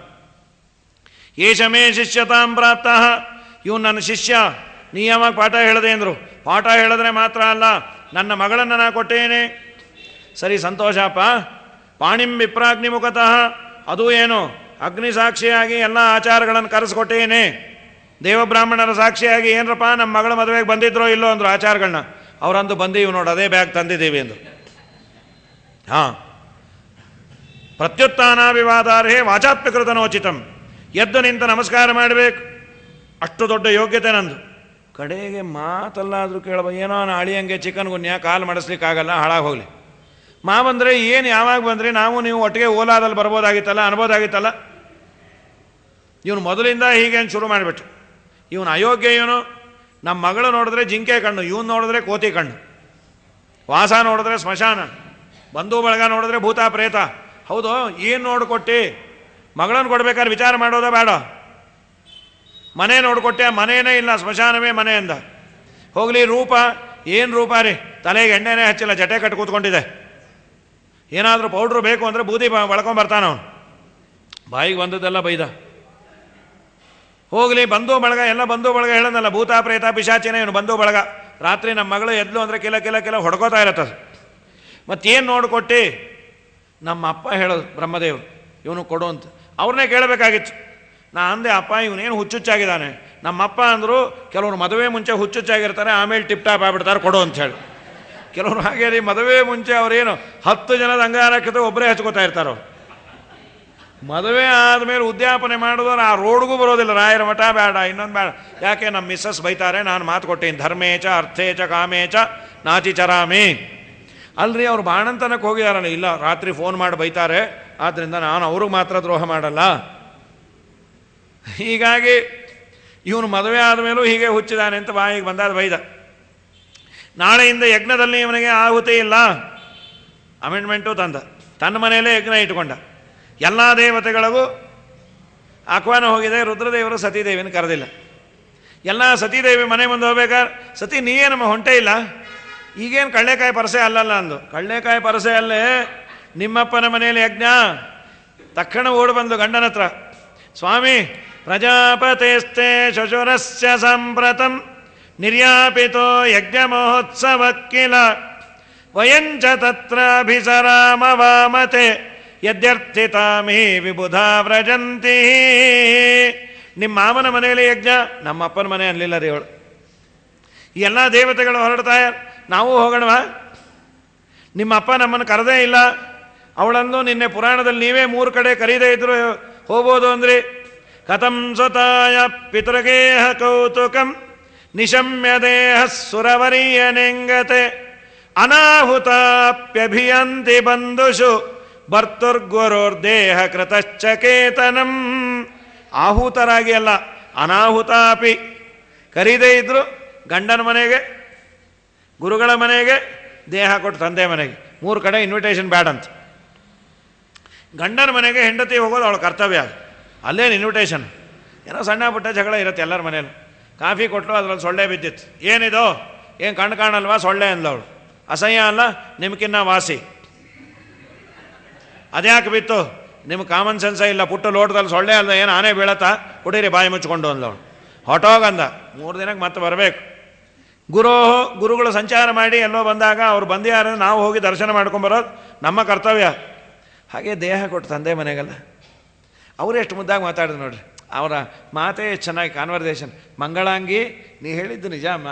ತ್ವಯೋದಿತಂ ಶೋಭನಮೇವ ಶೋಭನೆ ಅನಾಹುತ ಅಪ್ಯಭಿಯಾಂತಿ ಬಂಧುಷು ತೇದ್ಯನುತ್ಪಾದಿತ ದೋಷ ದೃಷ್ಟಯೋ ಬಲೀಯಸಾನ್ ಆತ್ಮಮದೇನ ಮನ್ಯುನ. ಅನಾತ್ಮಮದೇನ ಮನ್ಯುನ. ಅನಾತ್ಮಮದ, ಈ ದೇಹ ಆತ್ಮ ಅಲ್ಲ, ಅನಾತ್ಮ. ಆತ್ಮ ಒಳಗೆ ಬೇರೆ ಇದ್ದಾನೆ. ಆದರೆ ದೇಹವನ್ನೇ ನಾನು ಅಂದುಕೊಂಡು ಆ ಅಹಂಕಾರದಿಂದ ನಾನು ನಾನು ಅಂಥೇಳಿ ಅವಮರ್ಯಾದೆ ಮಾಡ್ತಾರಲ್ಲ, ಅಂಥವ್ರ ಮನೆಗೆ ಹೋಗಬಾರ್ದು. ಅದರಲ್ಲೂ ಬಂಧು ಬಳಗದ ಮನೆಗೆ ಹೋಗಬಾರ್ದು. ಯಾಕೆ ಅಂದರು, ಮನೋಭಿಮಾನಿ ರುದ್ರದೇವರು ಅಂತಾರೆ, ಗಾಯ 2 ಥರ ಅಂತ. ಒಂದು ದೇಹಕ್ಕಾಗೋದು, ಇನ್ನೊಂದು ಮನಸ್ಸಿಗಾಗೋದು. ದೇಹಕ್ಕಾದರೆ ವಾಸಿ ಆಗತ್ತೆ ರೀ. ಅದರಲ್ಲೂ ವರ್ಲ್ಡ್ ವಾರಲ್ಲಿ ಏನಾದರೂ ಅವನು ಕೈಯೋ ಕಾಲೋ ಹೋಗಿದ್ರೆ ಅದೊಂದು ಹೆಮ್ಮೆ. ವರ್ಲ್ಡ್ ವಾರಲ್ಲಿ ನನ್ನ ಕೈಯನ್ನೇ ದೇಶಕ್ಕಾಗಿ ಬಲಿ ಕೊಟ್ಟ ತ್ಯಾಗಿ ಅಂತ ಹೇಳ್ಕೊತಾನೆ. ಅದೇ ನಮ್ಮೋರು ತಮ್ಮೋರು 10 ಜನ ಇದ್ದಾಗ ಚುಚ್ಚಿ ಮಾತಾಡ್ತಾರಲ್ಲ, ಕೆಲವ್ರಿಗೆ ಅದೊಂದು ರೋಗ. 10 ಜನ ಇದ್ದಾಗ ಚುಚ್ಚು ಮಾತಾಡಿದ್ರೆ ಇವತ್ತು ಅವ್ರಿಗೆ ನೀರು ಇಳಿಸ್ಬಿಟ್ಟೇನೆ, ಇನ್ನೊಂದು ವರ್ಷ ನೆನೆಸ್ಕೋಬೇಕು, ಮತ್ತೆ ವರ್ಷಾಬ್ದಿಕ ಆದ ಕೂಡಲೇ ಇನ್ನೊಂದು ಸಲ. ಯಾಕೆ ಬೇಕು? ಏನೋ ಪಾಪ ಅವ್ರ ಮಗ ಫೈಲ್ ಆಗಿರ್ತಾನೆ, ಇವ್ರು ಪಾಸು ಅಂದಿರ್ತಾರೆ. ನೀವೇನೋ ನಿಮ್ಮ ಮಗನ ಪಾಸು ಅಂದ್ಬಿಟ್ರಿ, ನಾವೆಲ್ಲ ನೋಡಿದ್ವಿ ನಿಮ್ಮ ಮಗನ ರಿಜಿಸ್ಟರ್ ನಂಬರ್ ಎಲ್ಲ ಇಷ್ಟೇ. ಅಲ್ಲ ರೀ, ಅವ್ನು ಹೇಗೆ ಪಾಸ್ ಆಗ್ತಾನೆ? ನೀವು 7th ಫೈಲು, ನಿಮ್ಮ ಯಜಮಾನರು SLC ಫೈಲು, ಇದೆಲ್ಲ ಹೇಳೋದು. ಏನೋ ಪಾಪ ಅವ್ರವ್ರ ಹಣೆ ಬರ ಏನೋ ಹೇಳ್ಕೊ 4 ಜನದ ಮುಂದೆ ಅಂದು ಮರ್ಯಾದೆ ತೆಗೆದು ಅವ್ರಿಗೆ ಅಂದಿದ್ದೀನಿ, ಇನ್ನೊಂದು ಸಲ ಅನ್ಲಿ, ಇನ್ನೊಂದು ಅಂತೀನಿ ಅಂತ ದೇವರು ಮಾಡ್ತಾನೆ. ಯಾರಿಗೂ ನೋಯಿಸಬಾರ್ದು. ನಾಲಿಗೆ ಇದೆ ಅಂತ ನೋಯಿಸಬಾರ್ದು. ಆಚಾರವಿಲ್ಲದ ನಾಲಿಗೆ ನಿನ್ನ ನೀಚ ಬುದ್ಧಿಯ ಬಿಡು ನಾಲಿಗೆ ಅಂತ. ಆದ್ದರಿಂದ ಹೋಗೋದು ಬೇಡ. ಸ್ವಾಮಿ ನಾವೊಂದು ಮಾತು ಕೇಳ, ಒಂದು ಯಾಕೆ 10 ಕೇಳ ಹೇಳ್ತೇನೆ. ಅಲ್ಲ, ನೀವು ನಮ್ಮಪ್ಪ ಅವಮರ್ಯಾದೆ ಮಾಡ್ದ ಅಂತೀರಿ. ನೀವು ನಮ್ಮಪ್ಪಂಗೆ ನಮಸ್ಕಾರ ಮಾಡಿದರೆ ಇಷ್ಟೆಲ್ಲ ಗಲಾಟೆನೇ ಇರ್ತಿರ್ಲಿಲ್ಲ. ಸತೀದೇವಿ ಜ್ಞಾನಿಗಳು ಒಬ್ಬರಿಗೊಬ್ಬರು ಭೇಟಿಯಾದಾಗ ನಮಸ್ಕಾರ ಮಾಡೋದು ಯಾವತ್ತೋ ಬಿದ್ದೋಗೋ ದೇಹಕ್ಕಲ್ಲ, ಒಳಗಿರೋ ದೇವರಿಗೆ ಅಂದರು. ಪ್ರತ್ಯುದ್ಗಮ ಪ್ರಶ್ರಯಣಾಭಿವಾದನಂ ವಿಧೀಯತೆ ಸಾಧುಮಿತಸ್ಸು ಮಧ್ಯಮೆ ಪ್ರಾಜ್ಞೈ ಪರಸ್ಮೈ ಪುರುಷಾಯ ಚೇತಸ ಗುಹಾಶಯಾಯೈವ ನ ದೇಹಮಾನಿನೇ. ಹೃದಯ ಗುಹೆಯಲ್ಲಿ ದೇವರಿರ್ತಾನೆ, ಅದಕ್ಕೆ ನಮಸ್ಕಾರ ಮಾಡೋದು. ನಮ್ಮಪ್ಪನಲ್ಲೇನು ದೇವರಿಲ್ಲ, ದೆವ್ವ ಇದೆ ಅಂದು. ನಿಮ್ಮಪ್ಪನಲ್ಲೂ ಇದ್ದ. ನಮ್ಮಪ್ಪ ಬಂದಿದ್ದರು, ಅವರ ಒಳಗಿರೋ ದೇವರ ನಮಸ್ಕಾರ ಮಾಡ್ತಾ ಇದ್ದೆ. ಮಾನಸಿಕವಾಗಿ ನಿಮ್ಮ ಅಪ್ಪಂಗೆ ಮಾಡಿದೆ.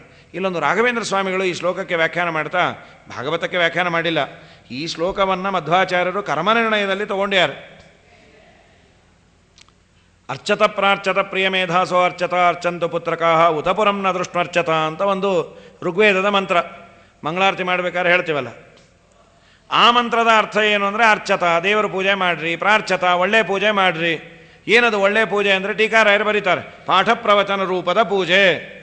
ನಾವೇನು ಅಂದ್ಕೊಂಡೇವಿ, ಪೂಜೆ ಸಾಮಾನ್ಯದ್ದು ಅಂದರೆ ದೇವ್ರು ಕಾಣೋ ಥರ ಹೂವು ಹಾಕೋದು. ಒಳ್ಳೆ ಪೂಜೆ ಅಂದರೆ ದೇವರು ಕಾಣಿಸ್ದೇ ಇರೋ ಥರ ಹೂವಲ್ಲಿ ಮುಚ್ಚಿಬಿಡೋದು. ದೇವ್ರಿಗೂ ದೇವ್ರು ಕಾಣಲ್ಲ, ಅಪ್ಪ ಏನು ಹೂವು ಮುಚ್ಚಾನಪ್ಪ ಅಂತ. ಅದಲ್ಲ ಅಂದರು. ಪಾಠ ಪ್ರವಚನವೇ ನಿಜವಾದ ಪೂಜೆ ಅಂತೆ. ಸ್ವಾಧ್ಯಾಯ ಪ್ರವಚನಾಯೇತಿ ನಾಕೋ ಮೌದ್ಗಲ್ಯ ತದ್ಧಿತಪಃ ಅಂತ. ಹೀಗಾಗಿ ಪ್ರಾರ್ಚತ ಪ್ರಿಯಮೇಧಾಸಃ, ಹೇ ಬುದ್ಧಿವಂತರುಗಳಿರ, ಅಥವಾ ಅಶ್ವಮೇಧಾದಿ ಯಾಗವನ್ನು ಮಾಡಿದ ಬುದ್ಧಿವಂತರ, ಪುರವನ್ನು ಎಂದು ಪೂಜೆ ಮಾಡಬೇಡ್ರಿ. ಅಲ್ಲಿ ಪುರ ಅಂತ ಶಬ್ದ ಬಂತಲ್ಲ, ಪುರ ಅಂದರೆ ಯಾವುದು? ಯಶವಂತ ಪುರಾನೋ ಮಹಾಲಕ್ಷ್ಮಿ ಪುರಾನೋ? ಯಾವ ಪುರ? ಪುರ ಅಂದರೆ ಅದು ಯಾವುದು ಪುರ ಅಲ್ಲ, ದೇಹ ಅಂತ. ಪುರ ಅಂದರೆ ದೇಹ ಅಂತ ಎಲ್ಲಿ ಕರೆದ್ಯಾರೆ? ತದುಕ್ತಂ ಭಾಗವತೆ ಅಂತ ಆಚಾರ್ಯರು ಈ ಶ್ಲೋಕವನ್ನು ಉದ್ಧಾರ ಮಾಡ್ಯಾರಲ್ಲಿ. ಸತಿದೇವಿಗೆ ರುದ್ರದೇವರು ಎಂದೂ ದೇಹಕ್ಕೆ ನಮಸ್ಕಾರ ಮಾಡಬಾರದು ಅಂತ ಹೇಳೋ ಸಂದರ್ಭದಲ್ಲಿ ದೇಹವನ್ನು ಪುರ ಅಂತ ಕರೆದಿದ್ದಾರೆ ಅಂತ ತೆಗೆದುಕೊಂಡ್ರು. ಆಗ ರಾಘವೇಂದ್ರ ಸ್ವಾಮಿಗಳು ಅದಕ್ಕೆ ಟಿಪ್ಪಣಿ ಬರೀಬೇಕಾದ್ರೆ ಒಂದು ಮಾತಂತಾರೆ. ಈಗ ನಾವು ನಮಸ್ಕಾರ ಮಾಡ್ತೀವಿ ದೊಡ್ಡವರಿಗೆ. ನಮಸ್ಕಾರ ಮಾಡಬೇಕಾದ್ರೆ ಏನು ಚಿಂತನೆಯನ್ನು ಮಾಡಬೇಕು? ಒಳಗೆ ದೇವರಿದ್ದಾನೆ ಅಂತ ಮಾತ್ರ ಮಾಡಬೇಕು, ಅಲ್ಲಿರುವ ಜೀವನಿಗೂ ನಮಸ್ಕಾರ ಮಾಡಬೇಕು. ಏಕೆಂದರೆ ಸಾಧನೆ ಮಾಡಿರ್ತಾನಲ್ವಾ. ರಾಘವೇಂದ್ರ ಸ್ವಾಮಿಗಳಂದರು, ನಮಗಿಂತ ದೊಡ್ಡವರಿಗೆ ನಮಸ್ಕಾರ ಮಾಡಬೇಕಾದರೆ ದೇವರಿಗೂ ನಮಸ್ಕಾರ, ಜೀವನಿಗೂ ನಮಸ್ಕಾರ. ನಮಗಿಂತ ಸಣ್ಣವರಿಗೆ ನಮಸ್ಕಾರ ಮಾಡಬೇಕಾದರೆ ಒಳಗಿರುವ ದೇವರಿಗೆ ಮಾತ್ರ. ನಾವೆಲ್ಲ ಸಣ್ಣವ್ರಿಗೆ ಮಾಡ್ತೀವಿ ಅಂದರೆ ನಮಗಲ್ಲ ಇದು. ದೇವತೆಗಳಿಗೆ ಈ ತರಹದ ಸಮಸ್ಯೆ ಬರುತ್ತೆ. ಅವತಾರ ಮಾಡಿದಾಗ ಕಂಡವ್ರು ನಮಸ್ಕಾರ ಮಾಡಬೇಕು. ಭೀಮಸೇನ ದೇವರು ವಾಯುದೇವರ ಅವತಾರ. ಅವರಮ್ಮ ಕುಂತಿಗೆ ಮಾಡು, ಧೃತರಾಷ್ಟ್ರಂಗೆ ಮಾಡು, ಗಾಂಧಾರಿಗೆ ಮಾಡು, ಧರ್ಮರಾಜಂಗೆ ಮಾಡು, ಎಲ್ಲಿ ಇವರೆಲ್ಲ ಭೀಮಸೇನ ದೇವರು ನಮಸ್ಕಾರ ಮಾಡೋಲಿಕ್ಕೆ ಅರ್ಹತೆ ಇರೋರು ಇಬ್ಬರು. ಒಂದು ಲಕ್ಷ್ಮೀ, ಇನ್ನೊಂದು ನಾರಾಯಣ. ನಾನೇನೋ ನೂನೇನ ನನು ನುನ್ನಾಹ ನಾನೋ ನೂನಂ ನಾನೇ ನಾನೋ ನನಾನುನ್ನಹ ಅಂತ ಸುಮಧ್ವಿಯಲ್ಲಿ ಏಕಾಕ್ಷರ ಶ್ಲೋಕ ಇದೆಯಲ್ಲ, ಅದರ ಅರ್ಥವೇ ಇದು. ಈ ಭೀಮನಿಂದ ಪ್ರೇರಿತರಾಗದೇ ಇರುವ ಜೀವಜಾತವೇ ಇಲ್ಲ. ವಾಯುದೇವರ ಅವತಾರ. ಇವರಿಂದಲೂ ಪ್ರೇರಿತರಾಗದೇ ಇರೋರು ಅಂದರೆ ಇಬ್ಬರೇ, ಅವರಪ್ಪ ಅವರಮ್ಮ. ಅವರಿಗೆ ಬಿಟ್ಟು ಇನ್ಯಾರಿಗೂ ನಮಸ್ಕಾರ ಇಲ್ಲ. ಆದರೂ ಅವತಾರದಲ್ಲಿ ಮಾಡ್ತಾರೆ. ಮಧ್ವರಾದಾಗ ಅಮ್ಮಂಗೆ ಮಾಡಿದ್ರು, ಅಪ್ಪಂಗೆ ಮಾಡಿದ್ರು, ಗುರುಗಳಿಗೆ ಮಾಡಿದ್ರು. ಯಾಕೆ ಮಾಡಿದ್ದು? ಲೋಕದಲ್ಲಿ ಒಂದು ಮರ್ಯಾದೆ, ದೊಡ್ಡವರಿಗೆ ನಮಸ್ಕಾರ ನೀನು ಮಾಡು ಅಂತ ತೋರಿಸ್ಲಿಕ್ಕೆ. ಹಾಗಾಗಿ ಆಗ ಮಾಡಬೇಕಾದ್ರೆ ವಾಯುದೇವರು ಒಳಗಿರೋ ದೇವರಿಗೆ ಮಾತ್ರ, ಜೀವನಿಗಲ್ಲ ಅಂತ. ಅದನ್ನು ರಾಘವೇಂದ್ರ ಸ್ವಾಮಿಗಳು ತೋರಿಸ್ತಾರೆ. ಗುಹಾಶಯೈವ ನ ದೇಹ ಮಾನಿನೇ. ಆ ನಾ ಅನ್ನುವ ಒಂದು ಅಕ್ಷರವನ್ನು ರಾಯರು ಒಮ್ಮೆ ಈ ಕಡೆ ಇಟ್ಕೋತಾರೆ, ಇನ್ನೊಮ್ಮೆ ಆ ಕಡೆ ಕಳಿಸ್ತಾರೆ. ಗುಹಾಶಯೈವ, ಹೃದಯ ಗುಹೆಯಲ್ಲಿರುವ ದೇವರಿಗೆ ಮಾತ್ರ. ನ ದೇಹ ಮಾನಿನೇ, ದೇಹಮಾನಿಯಾದ ಜೀವನಿಗೆ ಅಲ್ಲ ಅಂತ ಒಮ್ಮೆ. ಯಾವಾಗ? ಸಣ್ಣವರಿಗೆ ನಮಸ್ಕಾರ ಮಾಡಬೇಕಾದ್ರೆ. ದೊಡ್ಡವರಿಗೆ ಮಾಡಬೇಕಾದ್ರೆ ಗುಹಾಶಯಾಯೈವ ನಾ ಈ ಕಡೆ ತೊಗೊಂಬಂದರು. ಒಳಗಿರುವ ದೇವರಿಗೆ ಮಾತ್ರ ಅಲ್ಲ, ಆ ದೇಹಮಾನಿಯಾದ ಜೀವನಿಗೂ ನಮಸ್ಕಾರ ಉಂಟು. ಯಾಕೆಂದರೆ ಸಾಧನೆ ಮಾಡಿದಾನಲ್ಲ. ಇದು ರಾಯರು ತುಂಬ ಸುಂದರವಾಗಿ ಶ್ಲೋಕದಲ್ಲೇ ಆ ನಾನ್ನ ಒಂದು ಕಡೆ ಈಗ ದೆಹಲಿ ದೀಪ ನ್ಯಾಯ ಅಂತ ಕರೀತಾರೆ. ಹೊಸ್ತಿಲ ಮೇಲಿಟ್ಟ ದೀಪ, ಅದು ಎರಡೂ ರೂಮ್ಗೂ ಬೆಳಕು ಕೊಡುತ್ತೆ. ಹಿಂದೆಲ್ಲ ಇತ್ತು, ಈಗ UPS ಬಂದು ಅವೆಲ್ಲ ನ್ಯಾಯ ಎಲ್ಲ ಹೊಟ್ಟೋಯ್ತು ಅಂದ್ಕೊಳ್ರಿ. ಮನೆಯಲ್ಲಿ ದೀಪ ಹಚ್ಚಿ ಹೊಸಲ ಮೇಲೆ ಇಡೋರು, ಅದು ಅಡುಗೆ ಮನೆಗೂ ಬೆಳಕು ಬರೋದು, ಹಾಲಿಗೂ ಬರೋದು. ಹಾಗೆ ಆ ನಾನ್ನ ಒಂದ್ಸಲ ಈ ಕಡೆ ಒಂದ್ಸಲ ಆ ಕಡೆ ತೆಗೆದುಕೊಂಡು, ಅಂತೂ ಇಷ್ಟೇತಾವದುಕ್ತ ವಿರರಾಮ ಶಂಕರ ಇಷ್ಟು ಹೇಳಿ ಸುಮ್ಮನೆ ಬಿಟ್ರು. ಯಾಕೆ ಇವತ್ತು ಇವಳು ಸಾಯೋದು ನಿಶ್ಚಿತ ಇದೆ, ಇಲ್ಲೇ ಇಟ್ಕೊಂಡೆ ಅಂದರೆ ಕಳಿಸಿಲ್ಲ ತವರು ಮನೆಗೆ ಅನ್ನೋ ದುಃಖದಲ್ಲಿ ಸಾಯ್ತಾಳೆ. ಅಲ್ಲಿ ಹೋದರೆ ಗಂಡನಿಗೆ ಅವಮರ್ಯಾದೆ ಆಯಿತು ಅಂತ ಸಾಯ್ತಾಳೆ. ಸಾಯೋದೇ ನಿಶ್ಚಿತ ಆದಮೇಲೆ ಅಲ್ಲೇ ಸತ್ತರೆ ನಮಗೆ ಪೊಲೀಸು ಕೇಸು ಕಮ್ಮಿ ಅಂತೇಳಿ ಕಳಿಸ್ಬಿಟ್ರಂತೆ. ಬಂದ್ಯಾಳ ಸತೀದೇವಿ, ಯಾರ್ಯಾರು ಮಾತಾಡಿಸಿಲ್ಲ. ತಾಯಿ ಮಾತ್ರ ಬಂದ್ಯಾ ಅಮ್ಮ ಕೂತ್ಕೋ, ಋಣ ತೀರಿಸಿರ್ತಾರೆ ಇಷ್ಟಂದ್ಲು. ಸರಿ, ಯಜ್ಞ ಮುಗಿದ ಮೇಲೆ ಹೊರಟು ಬರೋಣ.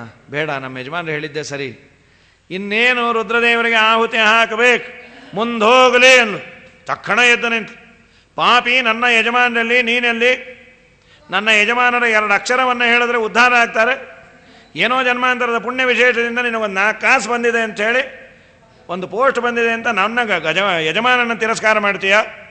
ದೊಡ್ಡವ್ರು ನಿಂದ ಮಾಡೋದು ಕೇಳಬಾರ್ದು, ಕಿವಿ ಮುಚ್ಕೋಬೇಕು, ಯೋಗ್ಯತೆ ಇದ್ದರೆ ನಾಲಿಗೆ ಸೀಳಬೇಕು, ಇಲ್ಲ ಜಾಗ ಬಿಟ್ಟು ಹೋಗ್ಬೇಕು, ಪ್ರಾಣವನ್ನೇ ಬಿಡಬೇಕು. ನಾ ಪ್ರಾಣವನ್ನೇ ಬಿಡ್ತೀನಿ, ಪ್ರಾಣ ಯಾಕೆ ಬಿಟ್ಲು? ನಾಳೆ ಜನ ನನ್ನ ಯಜಮಾನರು ನಮ್ಮ ಮನೆಯಲ್ಲಿ ಸಂತೋಷವಾಗಿ ಗಂಡ ಹೆಂಡತಿ ಇದ್ದಾಗ ದಾಕ್ಷಾಯಿಣಿ ಅಂದ್ಬಿಡ್ತಾರಲ್ಲ, ಆ ಹಾಳು ನಿನ್ನ ಹೆಸರು ಈ ದೇಹದ ಜೊತೆ ಇದೆ, ನಿನ್ನ ಗೋತ್ರವೇ ಬೇಕಾಗಿಲ್ಲ. ಏನು ದೀಕ್ಷಾರಿ, ಪತಿಯನ್ನು ಒಂಚೂರು ಅಂದದ್ದಕ್ಕೆ ಕೆಲವರು ತಾವನ್ನಲ್ಲ ಇನ್ನೊಬ್ಬರು ಅಂತ ಇದ್ರೆ ಅನ್ನಿಸ್ತಾ ಇರ್ತಾರೆ. ನಾ ಪತಿವ್ರತೆ ನೀವು ಅನ್ರಿ, ಏನೋದು ಒಳ್ಳೆಯವರು ಅಂತ ಇದ್ರಿ, ಗೊತ್ತಾಯ್ತಾ ನಮ್ಮ ಯಜಮಾನ್ರ ಹಣೆ ಬರ? ನೀವ್ಯಾಕನ್ನಲ್ಲ, ಅಯ್ಯೋ ಪತಿವ್ರತೆ ಹಾಗೆಲ್ಲ ಅನ್ಬಾರ್ದಮ್ಮ, ಅವ್ರು ಹೋಗಲಿ ಬಿಡ್ರಿ ಅಂತ ಒಂದು ಅಂದು ನಿಲ್ಸಿದ್ರು, ಅದು ಇನ್ನೊಂದು ಮರೆತು ಬಿಟ್ರಲ್ಲ, ಅದು ಅಂದ್ಬಿಡ್ರಿ. ಇವಳು ಅಂದ್ಲು, ನಿನ್ನ ಗೋತ್ರವೇ ಬೇಕಾಗಿಲ್ಲ, ದೇಹವನ್ನೇ ಸುಟ್ಕೊಂಬಿಟ್ಲು. ಓ, ಇವನಂದ ಐವಾರು ಚೇಸಿನ ಪನಿ ಕೋತು ಪಿಲ್ಲಾಯ ಅಂತ. ಮಗಳಿಗೆ ಬುದ್ಧಿ ಕಲಿಸೋಣ ಅಂದರೆ ಅಳಿಯಂಗೆ ಬುದ್ಧಿ ಮಗಳೇ ಹೊಟ್ಟೋದ್ಲಿ. ಏನು ಗತಿ? ನಾರದರು ಬಂದು ಹೇಳಿದ್ರು, ನಿಮ್ಮ ಸತೀದೇವಿ ಸತ್ತೋದು. ನಾರದರೇ ಏನಿದು ಅಲ್ಲ, ಆಗಿದ್ದು ಅದೇ ಅಂದು. ಏನು ಕೋಪ! ರುದ್ರದೇವರು ಜಟೆಯನ್ನು ಕಿತ್ತಿ ಬಡದರೆ ವೀರಭದ್ರ ಅವನ ಕೋಪಕ್ಕೆ ತಕ್ಕಾಗ ಒಂದು ಮೀಟ್ರ್ ಶ್ಲೋಕ ಅದು.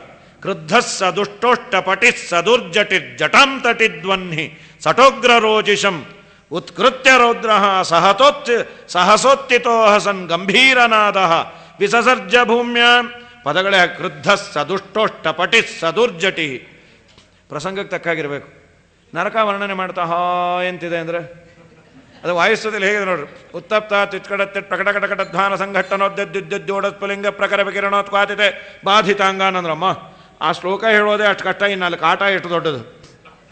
ಅದೇ ವೈಕುಂಠ ಹೇಗಿದೆ ಅಂದ್ರೆ ಆನಂದಾನ್ ಮಂದ ಮಂದ ದದತಿ ಮುನತ ಕುಂದ ಮಂದಾರ ನಂದ್ಯ ವರ್ತ ಮೋದಾಂತದಾನ. ಹೇಳಲಿಕ್ಕೆ ಸುಲಭ ಅದು.